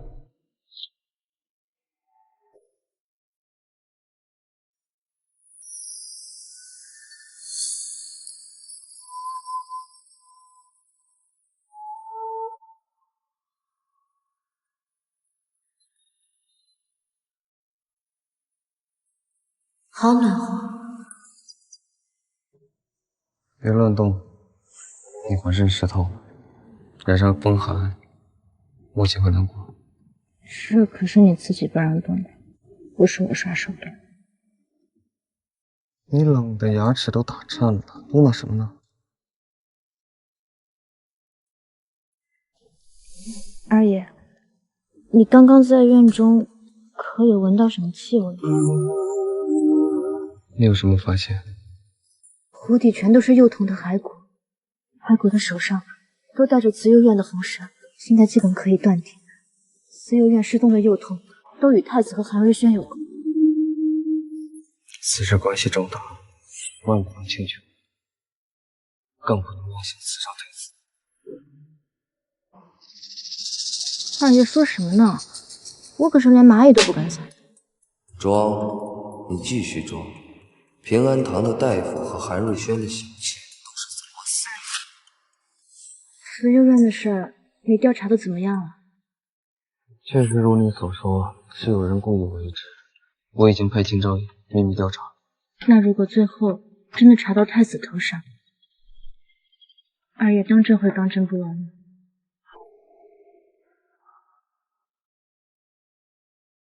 如今宫里贵妃最是受宠，贵妃所出三皇子，文武双全。不知二爷是战太子，还是三皇子？我只忠于陛下。那如果将来太子登基呢？二爷也要忠于那样的太子吗？你在荣昌侯府住的那些时日，你还有脸问我这个问题？托你的福，我现在已经被视为太子党了。二爷可别什么事都赖我头上。今天你不是还亲自去侯府了吗？你们本来就有往来。朝局中事，你关心不来就别操心了。以我现在的地位，只有别人巴结我的份儿。我对夺嫡不感兴趣，只想做个纯臣。二爷的意思是，以二爷如今的地位，我在京都是可以横着走的。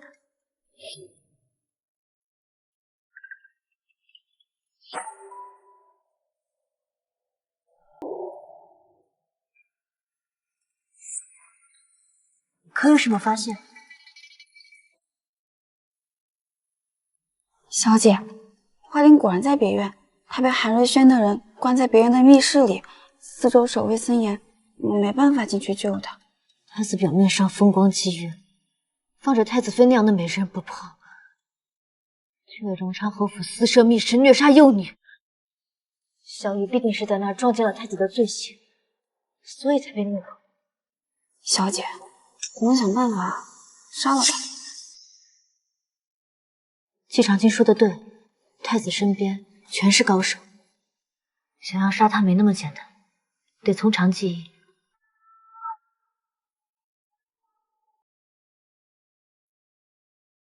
我在这欢宜箱里放了些好东西，借太子妃的手送给太子，就算杀不了他，也能暂缓时间，确保花灵的安全。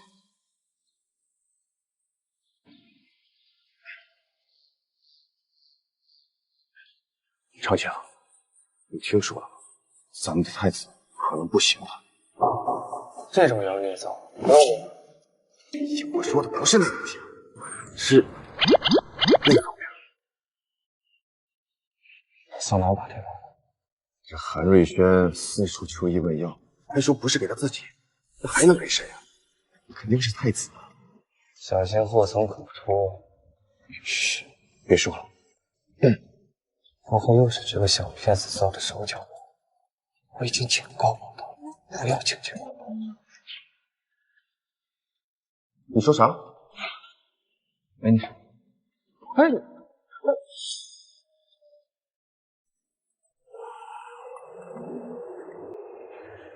一会儿结束后，将这香灰倒入公桶中，不许让任何人察觉。是。这冯氏确实聪明，还知道让我将这香灰处理干净，不留后患。等我怀上太子的子嗣，他来不来我宫中呢？自从有了这香呀，太子现在日日留宿，您必然很快如愿。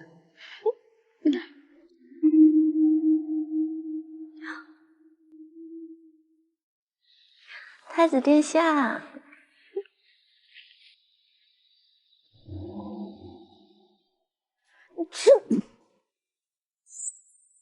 太子的身子是你做的手脚。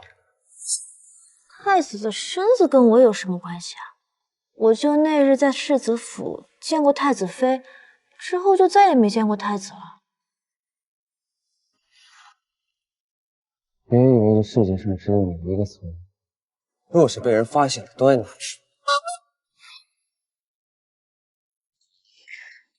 二爷说的话虽然我听不懂，但是我会好好琢磨的。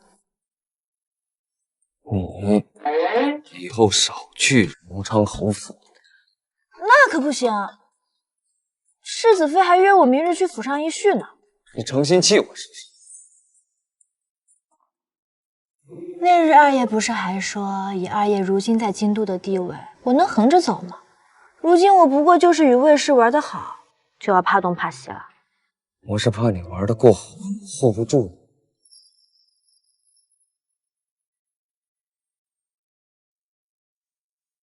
那二爷得从自己身上找找原因，怎么连自己的寡嫂都 hold 不住？那可是太子。皇上就不怕太子，废了太子不就是一句话的事吗？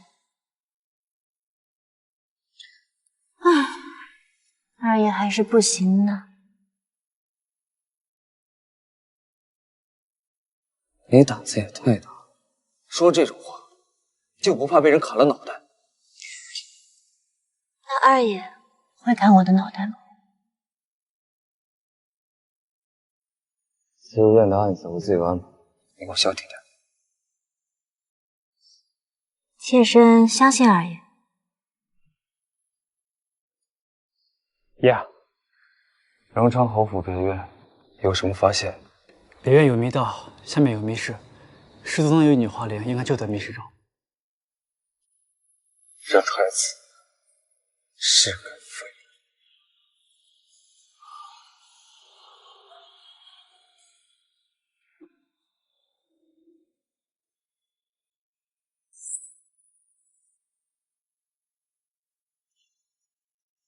千岁，我有一个好消息要告诉你，怀孕了。你怎么这么聪明啊？一猜就猜中了。那可要好好恭喜你了。这都要感谢你呀。快加倒茶。是。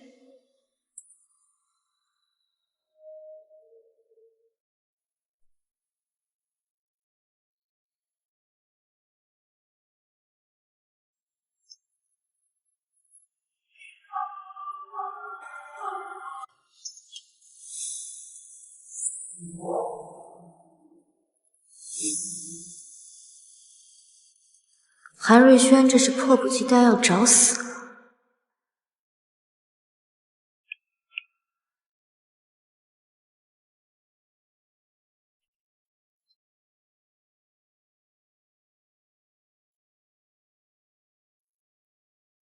爷，沉了。好，想办法去把你们夫人给支开。您放心，冯氏身边的婢女我们已经引开，一会儿老夫人还会让人来唤夫人过去。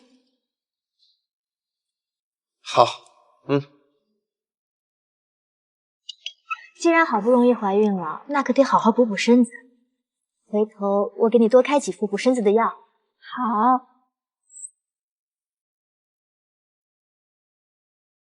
夫人，老夫人听闻你有喜了，让您过去一趟。青穗，你在这儿等我，晚些时辰我们一起用膳。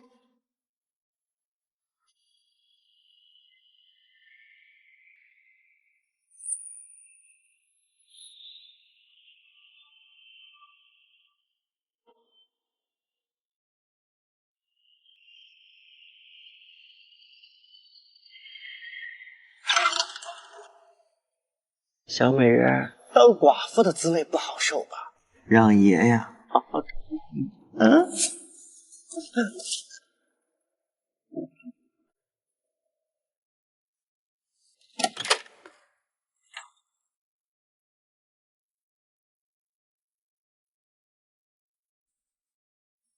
小姐，韩瑞轩安排的人已经全部搞定，送上门来的，带走。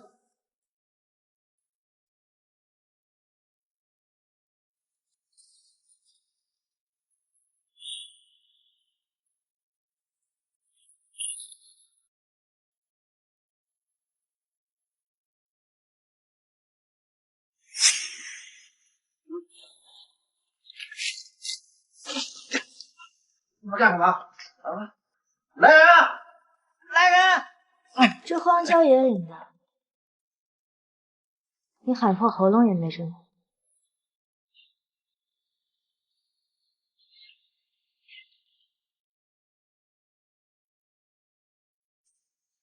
你想干什么你？江侍郎的女儿是你亲手杀的，还是太子杀的？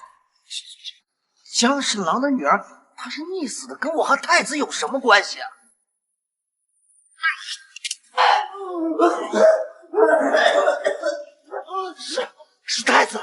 是太子杀的。夫人六十大寿那晚，太子参加来酒宴，就去客院。那个江侍郎的女儿不知怎么也去了那儿，侍卫以为是刺客，就给他杀了。是吗？啊，那壶底的白骨怎么解释？直接弄死他吧！是太子听信了一个西域妖僧的话，说是长期服用女童的心脏炼制的丹药，可以长生不死。这些年暗中也就骗了不少女童，都藏在我侯府的客院。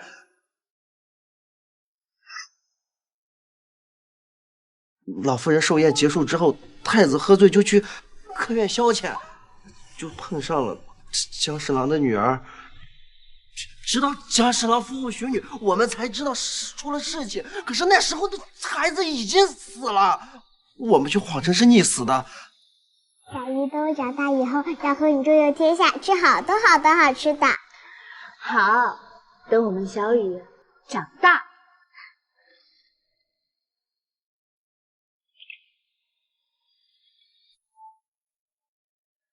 我们小雨才回来。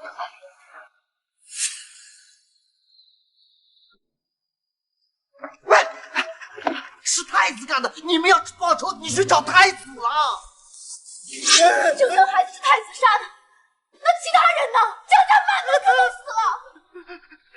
那跟我没有关系啊！我只是谎称孩子溺死，把江侍郎的夫妇带到客院商量赔偿事情，其他的都跟我没有关系。虐待儿童、包庇杀人犯、伪造证据、囚禁虐待，你还说跟你没有关系？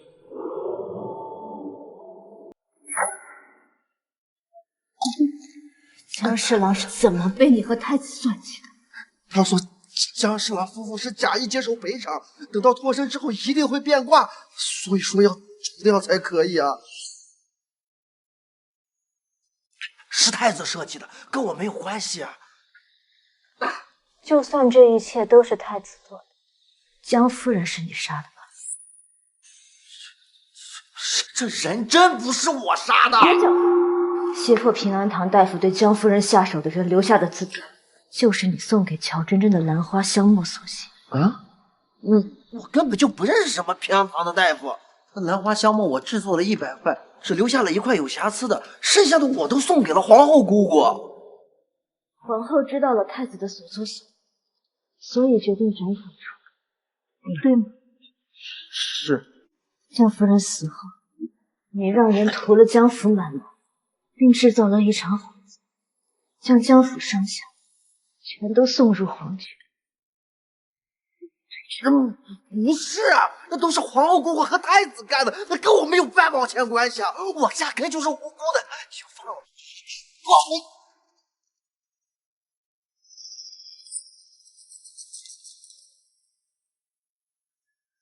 卫士说今晚侯府有宴会，我们把事情闹大。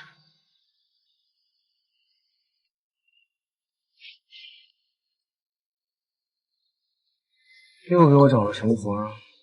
戌时4刻之前，请务必让太子留在席上。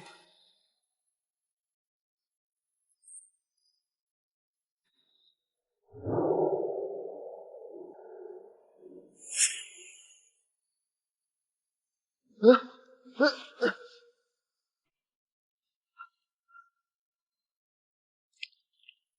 要，放过我，放过我！下地狱去！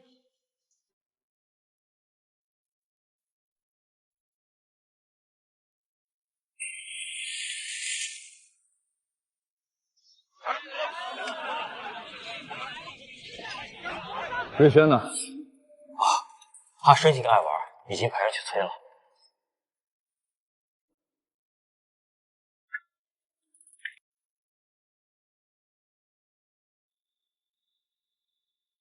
丞相从不参加宴会，今日怎么有恙？前段时日将世子关进大牢，陛下命我向侯爷吩咐。丞相，这是哪的话？都是犬子不争气，受了歹人的蒙骗。我先离开偏殿。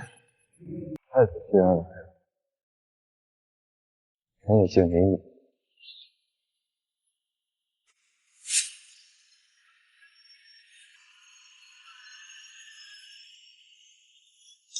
好，希望这杯酒过后，给我冰释前嫌。那小骗子让我拖住太子是为何？不好了，不好了，世子落水了！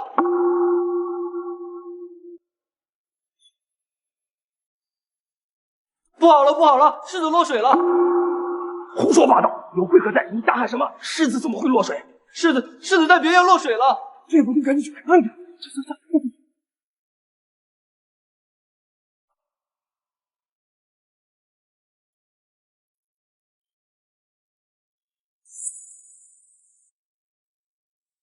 你现在月份浅，要多注意。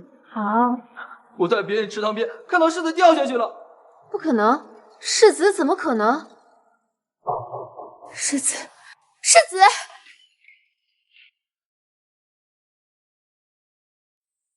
二爷，这是怎么了？闭嘴！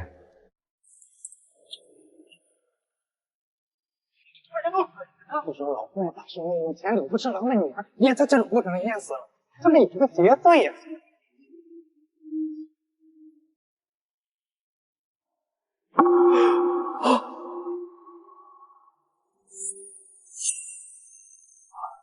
把这些石头拿走！这些明显不是石头。韩世子的死因也有待调查。在官府和仵作到来之前，任何人不得破坏现场。季长卿，你尸骨未寒，这么多宾客在，你要当众验尸？人命关天，这是正常流程。太子，急什么？太子，急什么？还看什么？赶紧走！此事事关重大，各位都有嫌疑。见此令牌，如见陛下。在御林军到之前，任何人不得离开。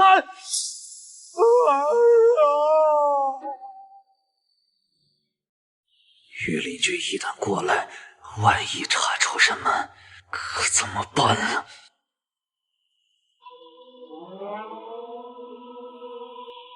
凤清岁胆子真大。二爷，我有点害怕，这该不会真是冤魂索命吧？二爷，那边有个密室，这孩子在里面大哭，被我给救出来了。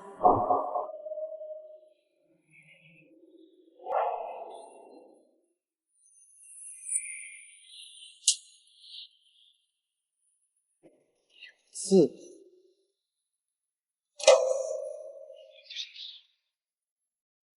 真狠！就是他把我心脏抓我炼药。你这个小孩子胡说八道什么？吃惊疯了吗？谁给你的胆子勾践太子？侯爷，孩子是你们府上找到的，密室也在你们府中，人证物证俱在，有什么好抵赖的？季长青，你就是这么办案的？先派人栽赃陷害，再出动御林军搜查，你想抄谁家就抄谁家。侯爷若是清清白白，何必这么着急杀人灭口？孰非孰是，一查便知。我杀人灭口，我的儿死得不明不白，太子又遭陷害，我倒是问问你，我们韩氏哪对不住你？你竟如此报复！就是他把我亲生个小孩，我可你，如果不把我亲完的话，他就把我扔进火里喂鱼。你自卫！这火里的骸骨会不会和太子有什么关系？丞相为了构陷我，真是不择手段啊！连这么小的孩子都要教唆。丞相，御林军到。封锁相府，彻查。丞相，此事关系重大，属下没权力查。太子，无妨，我已经让人通知了陛下，你先查韩世子落水和这孩童被关一案。是，属下这就带人去查。传出消息，让母后保我。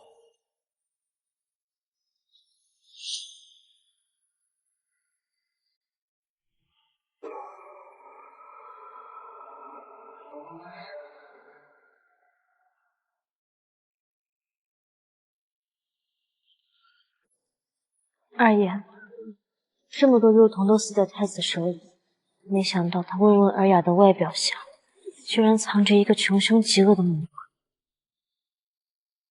你可真会给我找活干。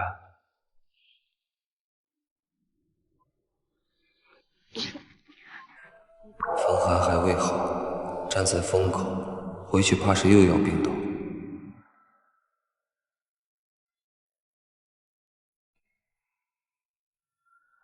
再病倒，你还要担心我？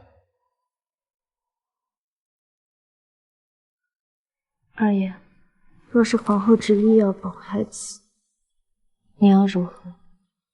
你都把我架到刀刃上，我能如何？太子必须废。有二爷这句话，妾身就放心了。丞相，确实有一间密室，而且密室中有炼丹炉，还有用途炼制妖丹的妖书。什么？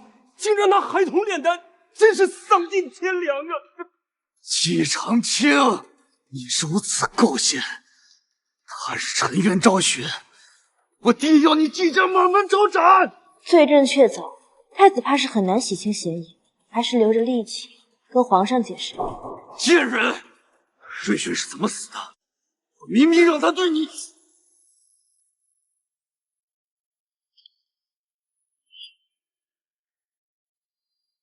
皇上，你可要为臣妾做主啊！皇上，臣妾从来都不争不抢，您愿意宠幸谁就宠幸谁，臣妾从未对皇上有过半句怨言，可是偏偏有人看臣妾母子不顺眼，想将侯府和太子一并给毁了呀！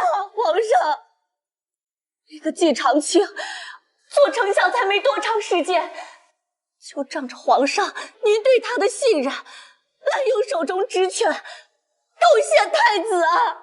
朕已命人传太子荣昌侯和季长青等人入宫，孰是孰非，皇后一会儿再争辩。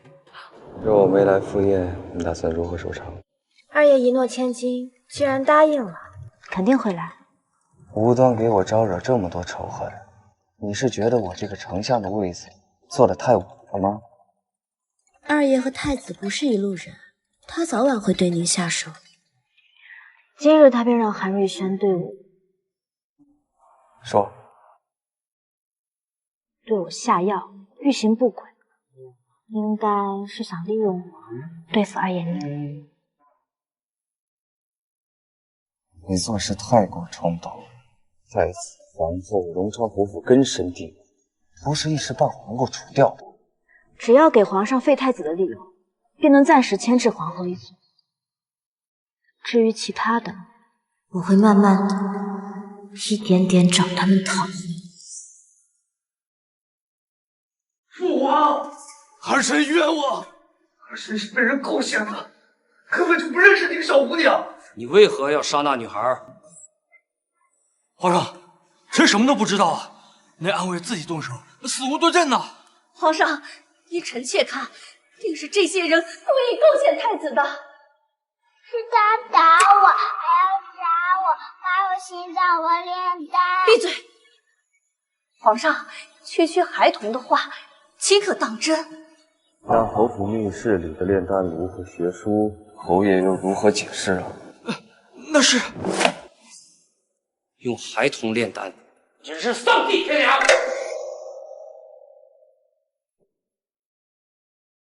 皇上，民女曾与太子妃交谈，太子妃说，太子早年生过一场重病，之后便一直沉醉于求仙问道，醉心长生。何妨妖女，在此妖言惑众。皇上，花灵乃是慈幼院的孩子，被人冒领后送到荣昌侯府，加上池内68具尸骸，荣昌侯府也脱不了干系。将太子带去芳华殿，在荣昌侯府命案未查清楚之前，不得任何人太子接触。皇上，您千万不能因为孩童的胡言乱语就质疑太子的清白，他可是未来的储君，也不能被有心人坏了名声啊！皇上，皇后若是怕太子孤单，可以去芳华殿陪他。少卿，彻查此案。是。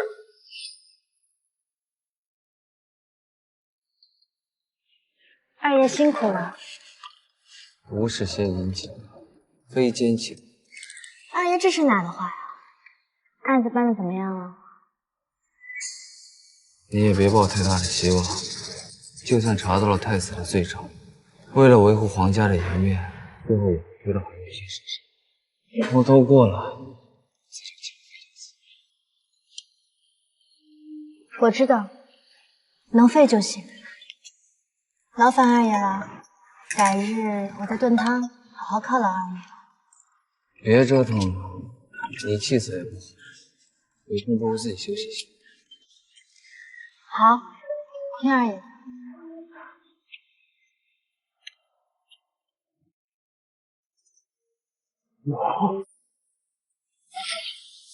你要救我，一定要救我！看看你干的好事，拉着荣昌侯府一脉，陪着你去死吗？我知道错了，以后我会小心的。这次你一定要救我！告诉你，利用孩童炼丹一事，除了韩瑞轩，还有没有知情的人？还有西域来的道长，就是他叫我用你同心掌印的。不，他不能死，他能助我得道成仙。还想得道成仙？倘若这个妖道落在季长青的手里，我们都得死。凡知情者，斩草除根。母后是，母后不能杀道长，母后。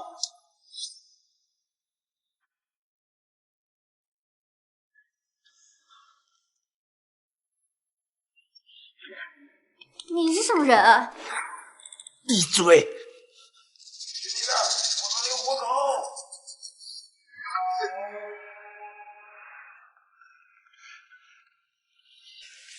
小娘子，莫怕，吾乃太子座上宾，今日落难，寻得一处地方藏身。若是今日能好生伺候我的话，等他日太子登基之后，好处少不了。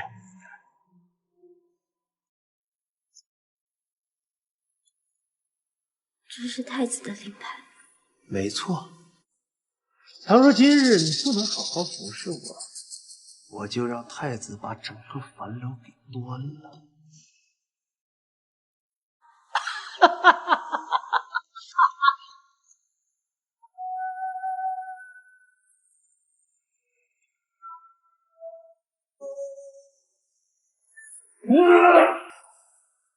皇儿，你父皇说季长青会亲自来审问你，你记住了，不论季长青问你什么，之前我同你舅舅已经商量过了，将所有的罪责全部推在了韩瑞轩的身上，来他的死保证。儿臣知道该怎么做。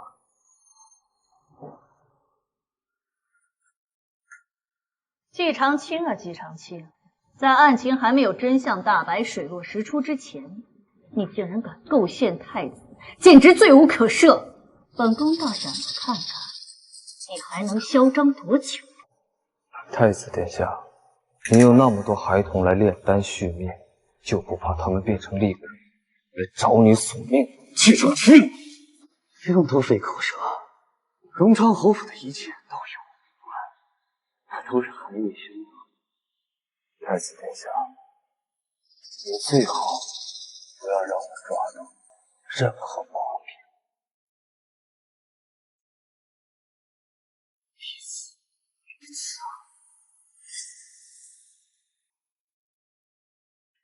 金兆尹那边的调查出结果，没有太子醉心朝政的直接证据，皇上必然要保那个太子。大夫人，樊楼的乔真真给您送来了拜帖。难道他剑鞘炎又犯了？大夫人，您是季家的长媳，身份尊贵，还是少和这些烟花女子有牵扯的好？我是医者，在我眼里，乔真真只有一个身份，那就是病人。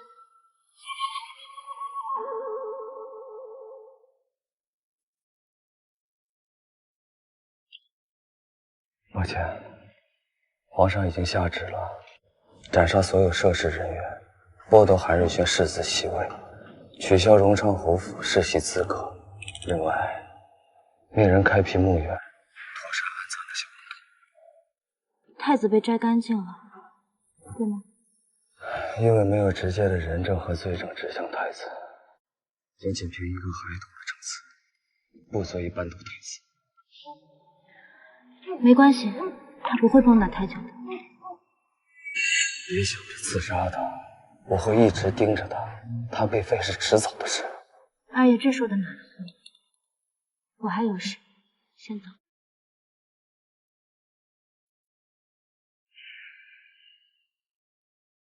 通知金兆尹，将江侍郎一家惨案和儿童案并案处理，还江侍郎一家一个公道。没有直接证据，皇上也只是禁足太子。你要是还不肯结案，他只会引火烧身。季家从我父亲和大哥被奸佞所害那一天起，就无法置身事外了。爷，那冯氏，您既然已经知道他是带着目的接近季家，是否要赶他离开？他若只是想替姜侍郎一家讨回公道，便随他去吧。只要他不是进宫刺杀皇上，我就能护他周全。就算他进宫刺杀皇上，我也有能力护他周全。季长卿硬拖着不肯结案，还想将前礼部侍郎姜家的案子一并拖进来，说要并案处理。本宫看他分明是在拖延时间。母后，季长卿是不是发现了姜家灭门案跟我们有关？慌什么？就算他查到了什么，也都一并推在那韩瑞轩的身上。你说的是？皇后娘娘，按照您的吩咐，所有知情人士全都灭口。但那个西域妖道，你说什么？娘娘，那个妖道跑了。现在，即刻马上把人给我找到除掉，切莫让妖道落在季长卿的手里。快去！是啊。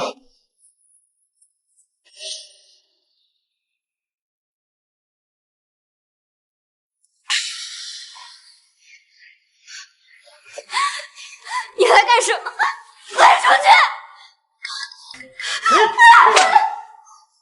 连太子都对我言听计从，何况是你呀？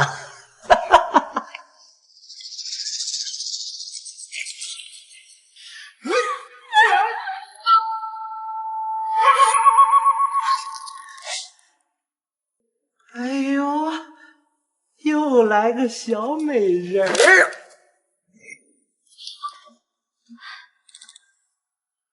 你没事吧？多谢姑娘出手相助。樊楼是京都最大的花楼，怎么会让这种人闯进来？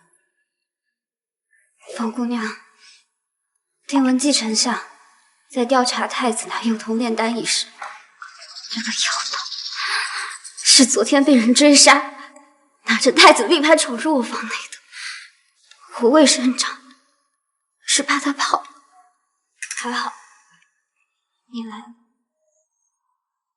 太子令在他身上，太子作恶多端，这就是他的报应。此人非常重要，我替慈幼院那些枉死的幼童谢过姑娘。冯姑娘，我帮你，也是在帮我自己。太子和韩瑞轩作恶多端，若是让这种人当了皇帝，我们哪里还有宁氏？把人带走。严刑刺客。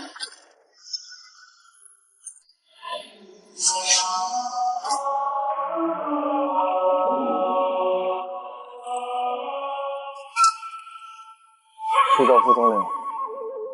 爷，这几个人你自己去过。是。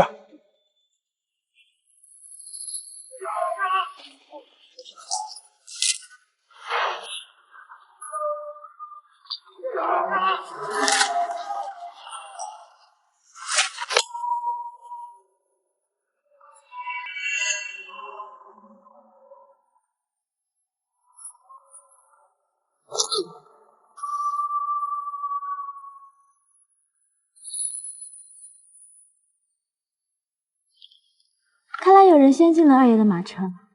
又被我安排了。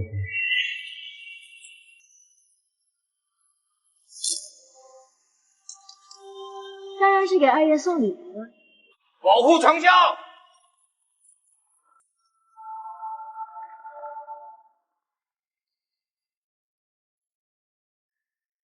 带走。原来二爷早知道有人要刺杀，怪我还放风了。我看你是匆匆赶来露天赌吧。二爷，我抓了一个重要的人物，教唆太子用幼童炼丹的西域妖道。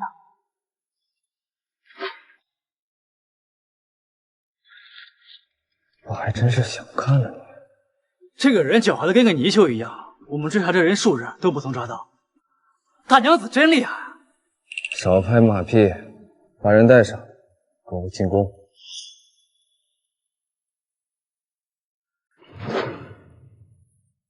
太子殿下，太子殿下救我呀！你妖道妖言惑众，惑人心，伤害无辜孩童，罪当极刑。皇上饶命啊！这一切都是太子指使的，草民最多只是出谋划策，罪不至死啊！父皇，父皇，你不要听这个妖道胡言乱语。儿臣不认识他。太子，你若是真不认识，那这太子何人？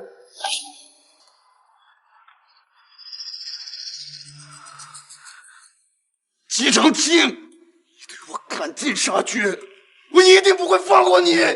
皇上，这必然是季长青勾结着妖道，故意构陷太子，还请皇上明察。够了！先前你说孩童之言不可信，一切都是韩瑞轩所为。现在人证物证俱在，你还替他狡辩？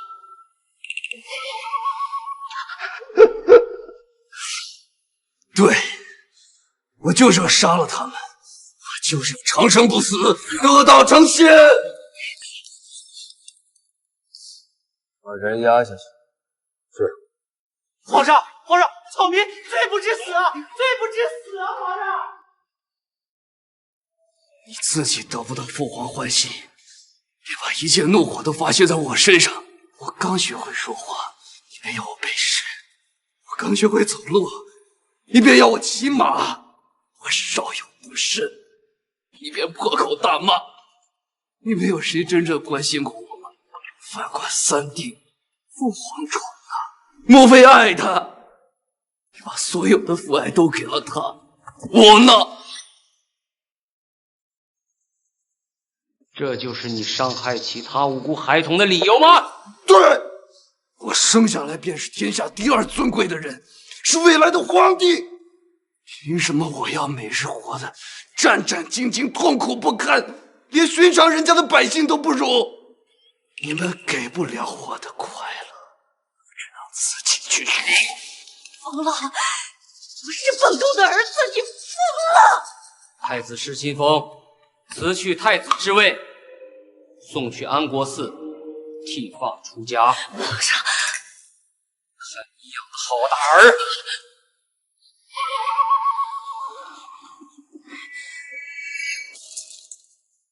季长青，你以为你还能嚣张多久？他是皇帝呀，没有心的。对我都尚且如此，何况是你？你以为你父亲跟你兄长是怎么死的？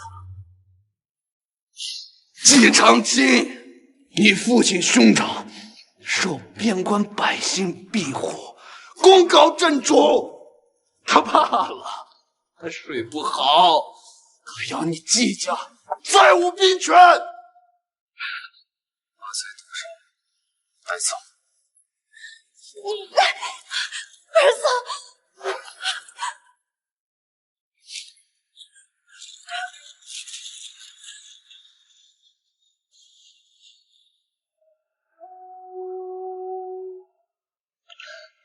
二爷，如何了？皇帝自是不忍心杀他，废了他太子之位，把他送去安国寺出家礼佛了。废了就行。陛下会派人全天候监视他。他受不受监视跟我有什么关系？最好没关系，我怕有人蠢到去安国寺杀人。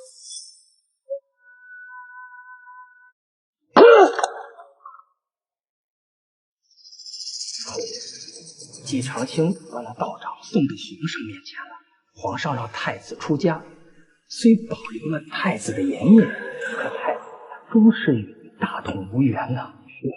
我董少侯府上下和我儿的清白，就落得如此的下场，我不甘心。你们都退下吧。太子去安国寺前，让人传信给你。永昌侯府与太子一荣俱荣，一损俱损。如今只有孤注一掷，破釜沉舟，才能有重见天日的机会啊！太子这是要反，侯爷，如今也别无他法，只有让太子顺利登基，咱们荣昌侯府才能有出头之日啊！那时候，我一定要让季长青碎尸万段。侯爷，前户部尚书季洪德求见。季长青的祖父。正是。听说季长青以祖父季洪德不睦，还挑唆寿阳公主休夫。这季长青够狠的，六亲不认。让季洪德进来吧。是。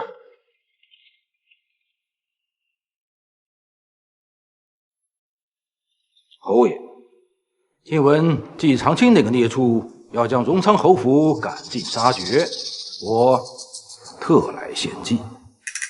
说。那季长青的寡嫂冯氏根本就不是长风的未亡人，我派人去乌镇调查过她的底细，此女真实身份是前礼部侍郎江继言的妻妹，江府满门被杀，她隐藏身份，怕是来找侯府报仇。韩世子的死8成和这女人有关。难怪呀！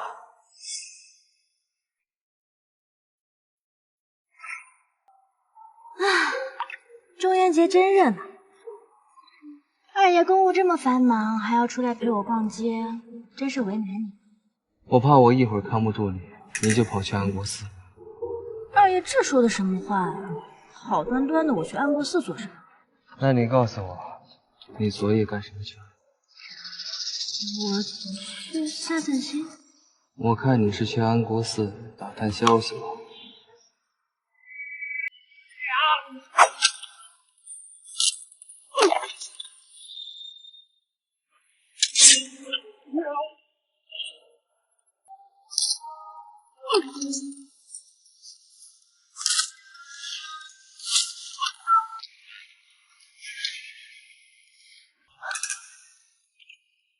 你受伤了？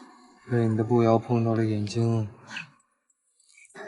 没想到有生之年还能看见二爷流泪。我有点像，一不想想外头有人当街刺杀人。对啊，他们是冲我来的。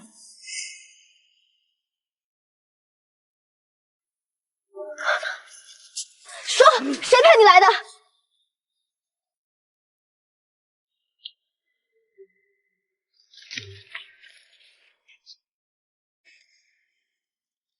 爷，昨夜季老爷子夜会荣朝。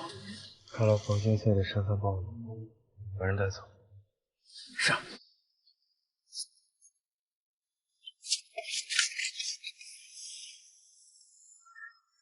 太子被废，朝堂中的局势已经被你搅得翻天覆地，西国要变天了。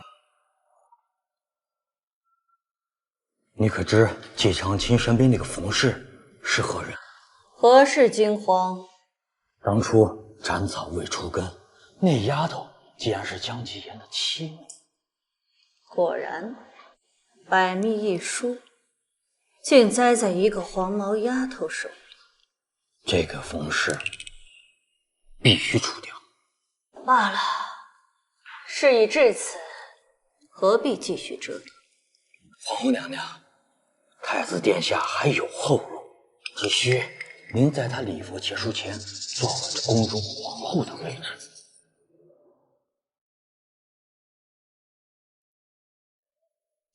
他还想折腾？皇后娘娘，除了扶持太子登基，咱韩家别无后路了。季长青那边，我想办法解决。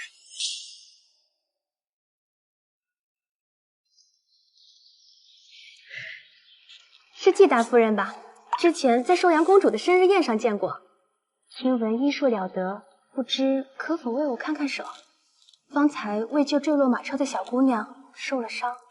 你是？我是广城侯府的，排行3。原来是曲三小姐。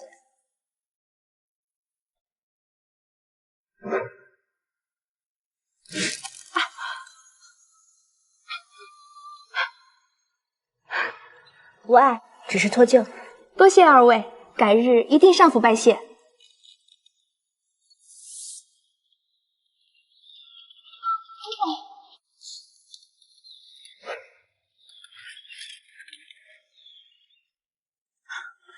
对不住姑娘，都怪我没长眼，冲撞了你。无妨。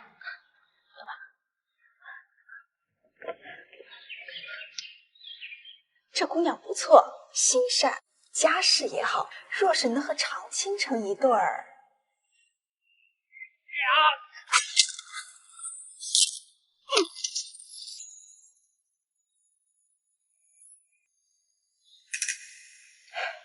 穗穗，你觉得如何？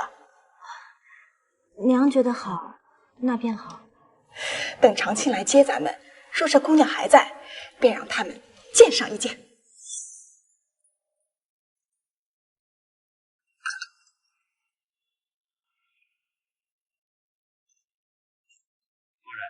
广州侯府的曲三小姐拜访，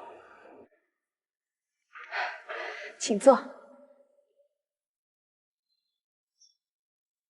老夫人、大娘子，我是特地上门感谢你们的。哎呀，你也太客气了。曲三小姐手腕可好些了？好多了。常青，这是广城侯府的三小姐，你见见。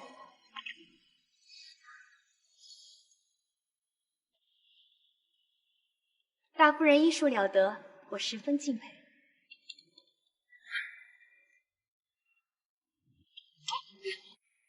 呀，你怎么这么不小心呢？无妨，我与大夫人身量相当，不知可否借件穿一下大夫人的衣服，改日清洗干净再送回来。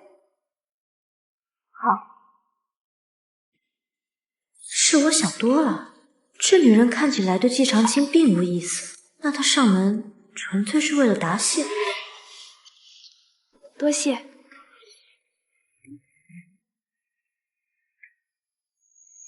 她刚刚可有什么异常举动？除了在你屋内换了衣服，再无其他异常举动。防人之心不可无，我们得把房间仔仔细细搜查一遍，一个角落都不要放。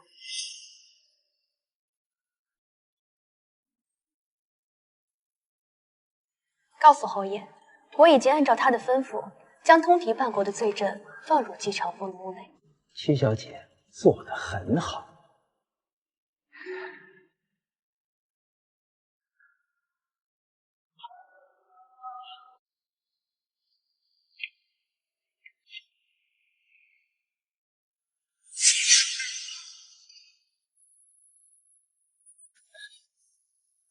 小姐，有一封信。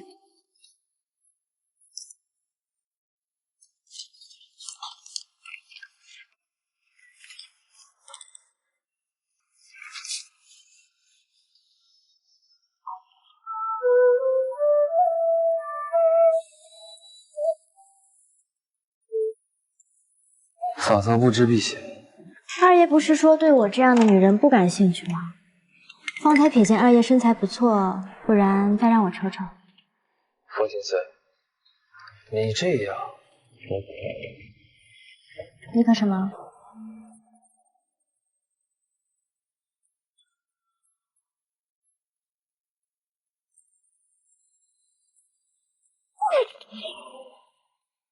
在你哥房间发现的。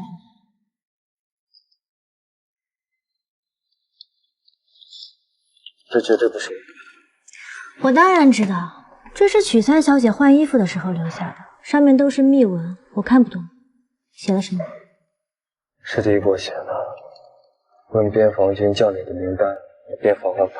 通敌叛国的罪证。通敌叛国的罪证，这是伪造的。是真的，而且与我兄长的死有关。朝中有人勾结敌军，出卖守城将领。他们要栽赃陷害你哥。先前边关军出现叛徒，你救我兄长那次，就是因为叛徒泄露行踪，他死里逃生逃到了破面，被你所救。我知道，长风也曾同我说过。小骗子！这封信真正的主人，就是害死我兄长的人。那就看过阵子是谁开始不安分了。辛苦你了。二爷这话说的就见外了。娘还有心给你介绍曲三小姐，这下看来又要泡汤了。你傻乐什么？那日杀你的人就是荣昌侯府派来的，你以为他们一次就会上榜单修？妾身相信二爷会保护好我的。你听说了吗？有人从边关传来消息，咱们的大将军季长风并没有死，投敌叛国了，现在正在敌国逍遥快活呢。真的假的？满京城都传遍了，而且啊，这个事据说皇帝都知道了。传信给季大夫人，告诉他这些传言，让他和季世宗小心防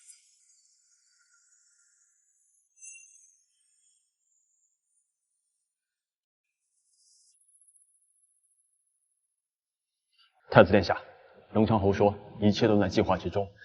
咱们在京都城外的兵马已经调动成功，只要季长卿一落马，立刻攻入皇宫，逼迫皇帝退位。很好，季长卿，等你落在皇帝手里，我要你生不如死。你也不想了，到现在也不成家，让我怎么放心的下呀？连个心仪的姑娘都没有吗？你干什么？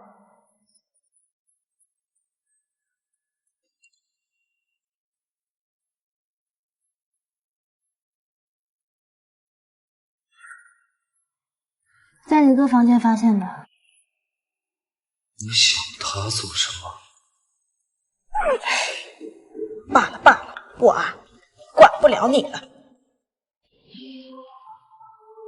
母亲慢走。二爷，皇宫来信说皇后得了头痛病，连太医都束手无策，让大娘子即刻进宫给皇后诊治。皇后这是沉不住气了，要杀你灭口。让我进宫诊治，再随便编个罪名安在我头上，就算要把我处死，皇帝也不会说什么。他们确实沉不住气，他们确实沉不住气。小姐，法老的乔姑娘派人来传话，说现在京都都在传谣言，说季将军其实没有死，而是通敌叛国，假死留在了敌国。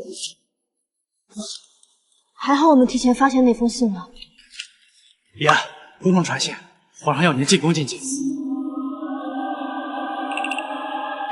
他们这是要让我留下武器的人送他出城，扶他出去。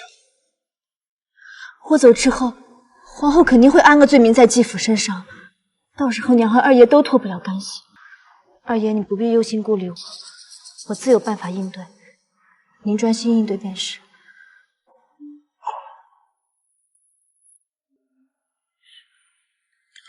素手指忏悔，长夜又当碎，照此生若落归。风清翠，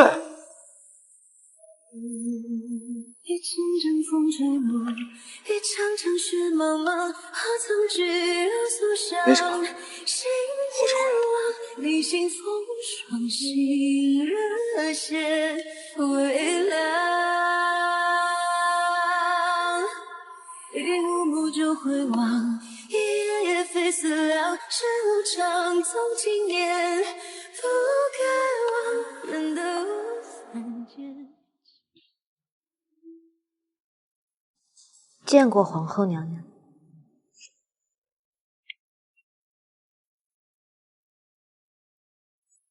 本宫听闻你医术高超，不知可否医好本宫这头痛？娘娘，让我为您诊脉。去年春宴，凡京城3品以上官员夫人，皆可入宫参宴。本宫见过江侍郎的夫人，那可真是一个温婉如水的女子。不过本宫又听说，江侍郎一家惨遭灭门，本宫着实心痛。不如本宫发发慈悲，也送你去地底下，让你们一家人团聚，可好？来人！王氏妄图刺杀本宫，就地问斩！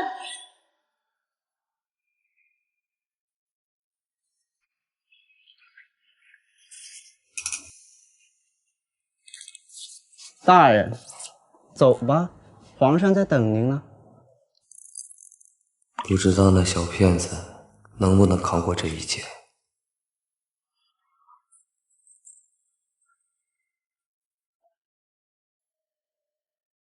皇后娘娘，欲加之罪，何患无辞？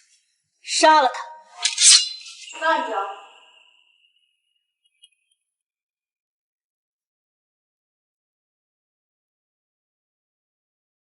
冯清穗意图刺杀本宫，长公主想要插手。皇后娘娘公报私仇，未免有不太明显。若是传出去，何人服众？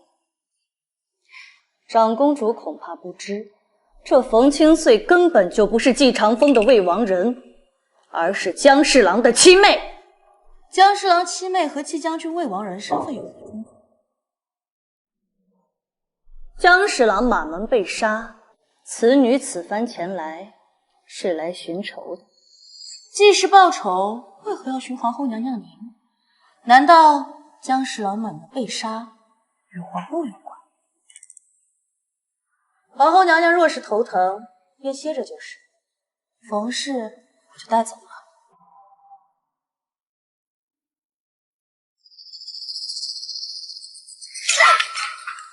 小雅，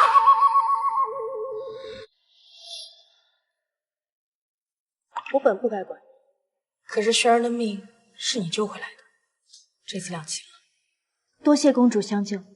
先别谢了，你快回继府，继府可能出事了。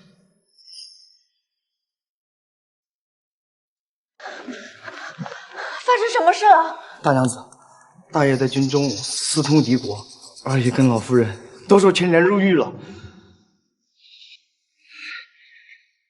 怎么会？那封信明明被找到了，怎么还是被扣上通敌叛国的帽子？小姐，你先别着急。不对，如果季长风通敌叛国，季家全都被抓了，为什么独独剩下我？大人，继父犯了什么罪？为什么要被下大狱？我正要去找你呢，快些走吧。长青让我给你准备了些盘缠，就在樊楼。我不走，我想知道原因。现在皇上手里掌握了大量季家与敌军通敌的证据，季家这次恐怕是很难翻身了。皇上，我们提防着荣昌侯府，提防着皇后和太子，却独独忘了皇上。季长青权势过深，皇上早就视他为眼中钉了。季长风的死，嘘，切莫胡言乱语了，快些走吧。季家满门都下狱了，为什么独独落下我？我是季长风的妻子，为什么不抓我？但是季长青拼命保你，说你根本就不是季长风的未亡人，而是江侍郎的妻妹，是为了调查姐夫一家的死，这才加入的季家。现在继父已经把你给除名了。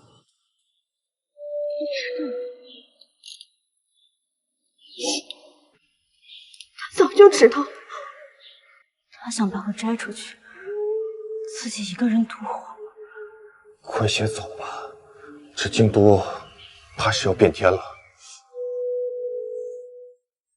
你去哪儿啊？快去樊楼拿盘缠。仇是我自己要报的，就算季家有今日不是因我而起，我也绝对不能坐视不管。你要去劫狱啊？太子，一切都在您的计划之中。废太子后，皇上果然前功尽弃，对季长青出手了。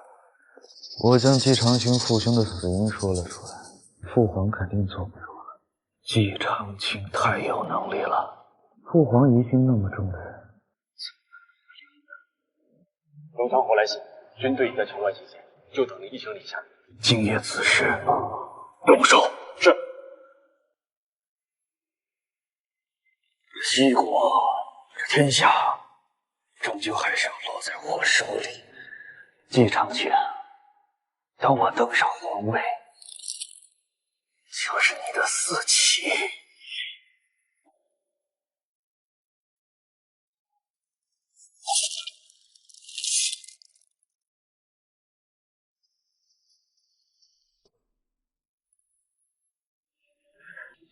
二爷，福星醉，你胆子也太大了，敢劫狱？二爷说笑了。不是让你脱身之后就离开京都吗？我可不是那种忘恩负义的人。留下就不怕受牵连。二爷不是早就知道我是来报仇的了吗？你快走吧，我暂时还不能离开。我要是逃了，季家叛敌通国的罪名就坐实了。谁说我要带你走了？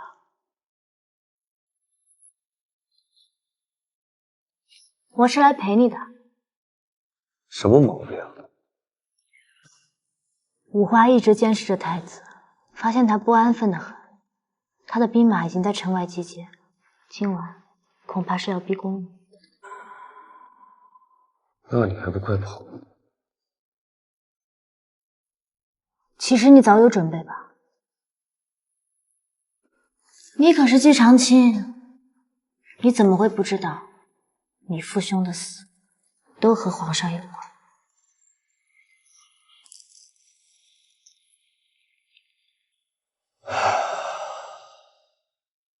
当年林轩来犯，季家军只听从我父亲的命令，违抗过皇命。自那以后，皇上就一直对季家军有所防备。我父兄二人先是皇上借奸臣之手除掉的，他就是怕我们季家反。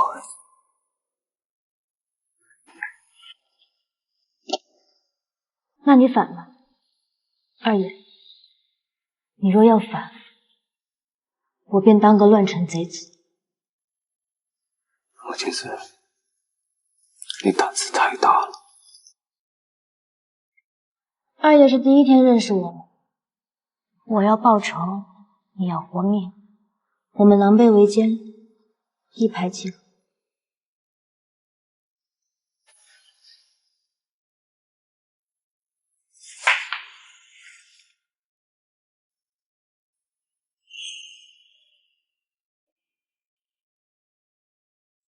皇上，皇上，皇上，出事了！太子带着叛军杀进京都了。这个逆子！皇上，叛军已经攻入皇都了，御林军拼死抵抗，只能投出一炷香。副统领，速传的朕的旨意，携带兵符去城外搬兵，前来救驾。是。皇上。皇上，臣妾已经帮您把后宫所有的余孽全部清除了。哦，对了，还包括您最宠爱的贵妃娘娘跟她的儿子，也全都被我给杀了。你这个毒妇！您说我是毒妇？皇上，这些年来，您偏听偏信，独宠贵妃一人。可曾考虑过我和太子的感受？皇上，三皇子已死，除了太子，您再无子嗣继承大统了。若不想遭罪，请诏书退位吧。这些乱臣贼子！皇上，您就不要拖延了。如果您不想看到这皇城根底下尸横遍野的话，快速立诏吧。日防夜防，家贼难防。说来，我们还挺感谢皇上的，替我们解决了季家的忠臣良子。若季长风还在，我们哪敢轻举妄动啊！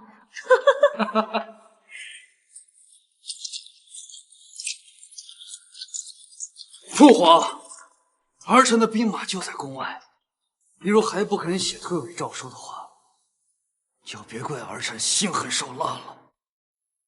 朕终究是做错了，还不赶紧写！你是废太子，也是废人，无权继承大统。嗜血成性，若你做了皇帝，那我西国……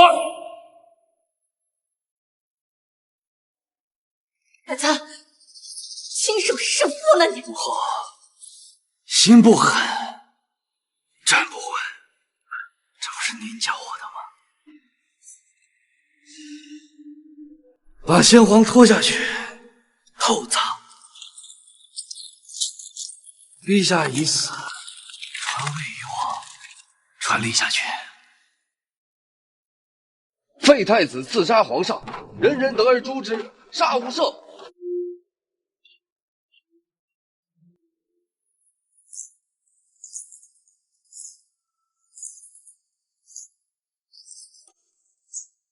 姬长青，不可能！你在牢里。太子殿下，好久不见。宫内外全都是我的人，你能奈我何？三皇子已死，我就是陛下唯一的子嗣。你的兵马已经全部归降。我们早就猜到了你要逼宫造反，季家军在数月以前就秘密埋伏在了后山。你，原来要造反的人是你呀，姬长青！你要当乱臣贼子吗？感谢太子殿下，如今我们可算不得乱臣贼子了，我们是清君侧的大功臣。你们，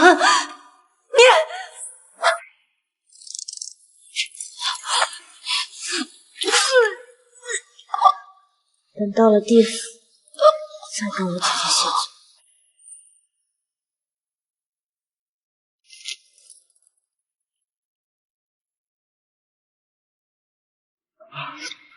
你们，我跟你拼了！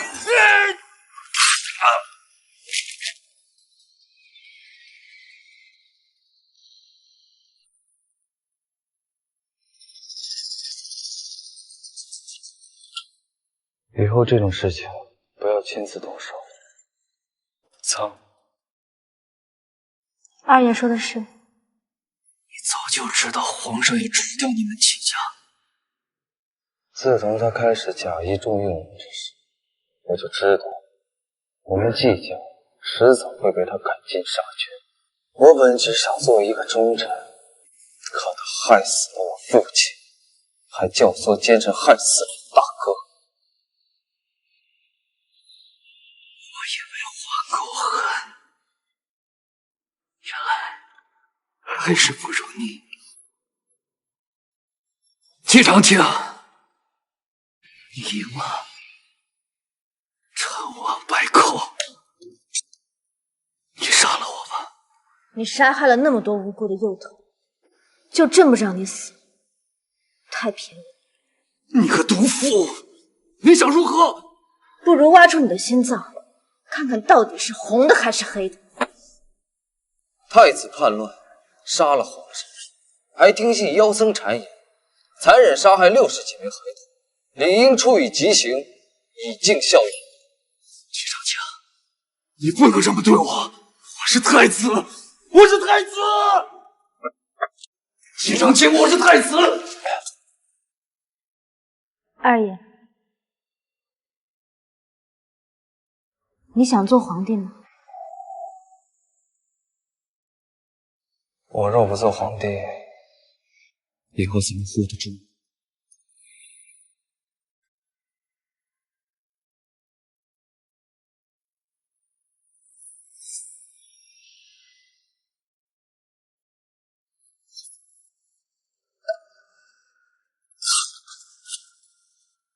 丞相，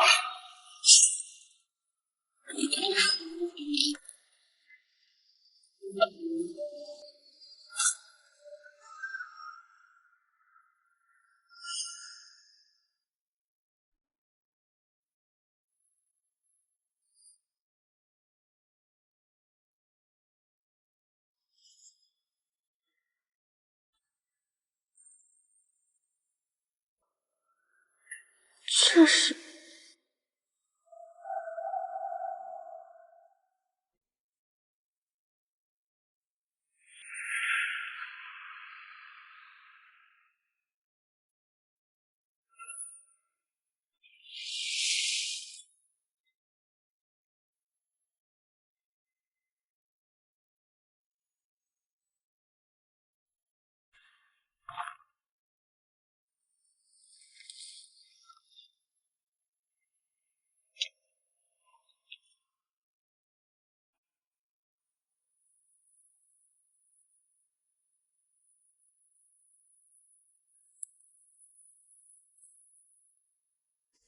还活着。小姐，要救他吗？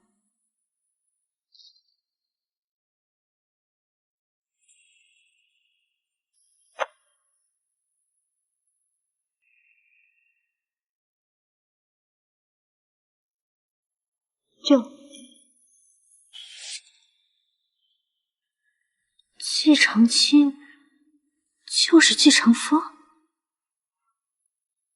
瑟瑟摸沟。你与季长风是同一人？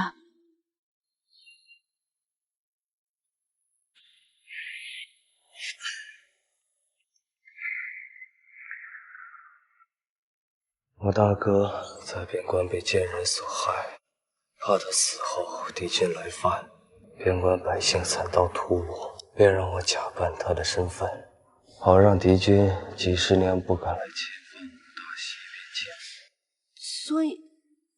所以你一开始就知道我不是你哥的魏王人，你一直看着我演。不然呢？嫂嫂演技那么好，季长青，你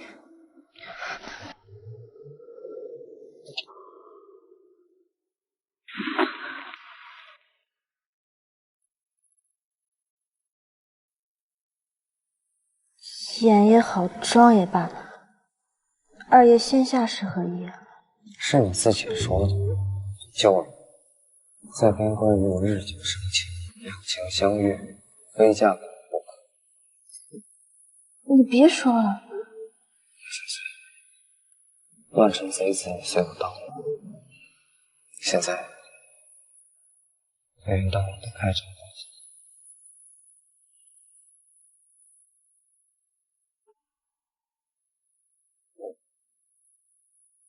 我可是你长嫂。谁说的？你是礼部侍郎江建言的妻妹，更是身份尊贵的宗室女人。你连我的身份你都安排好了？你是从什么时候开始觊觎你的长嫂的？现在还敢招惹我？有什么不敢的？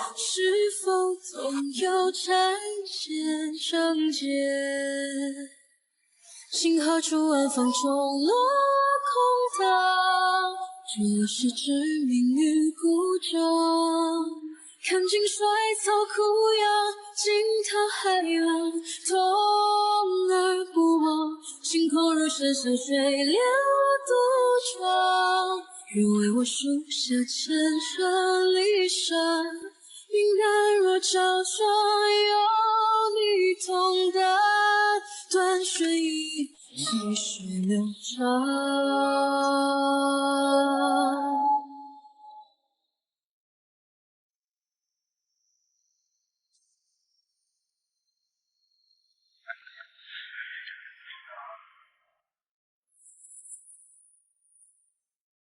我是当今皇上的亲主仆，谁敢拦我？快放我入宫，我们要见皇上。皇上有令，早与尔等断绝关系，另开一脉。季尚书和荣昌侯合谋，其罪当诛。念你们年事已高，把你们贬为庶人，流放岭南。来人，带走。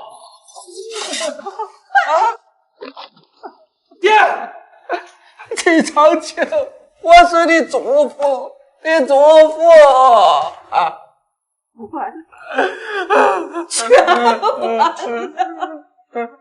带走。废太子赵必祥刺杀先皇，屠戮后宫，听信谗言，残杀百姓与孩童，残害礼部侍郎江继言满门，手段恶劣，处以极刑。先帝在位时曾留下遗诏，禅位于丞相季长青。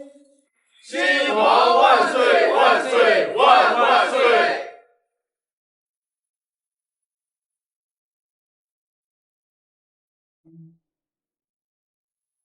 平身。谢皇上。封宗室女冯绥为后，其母戚氏为皇太后，钦此。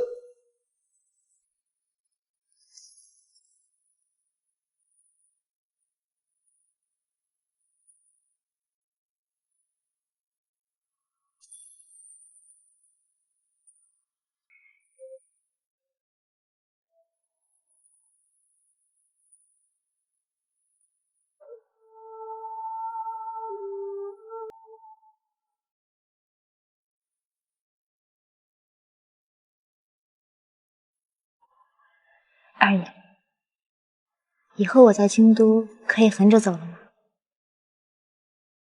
你何时不曾横着走过？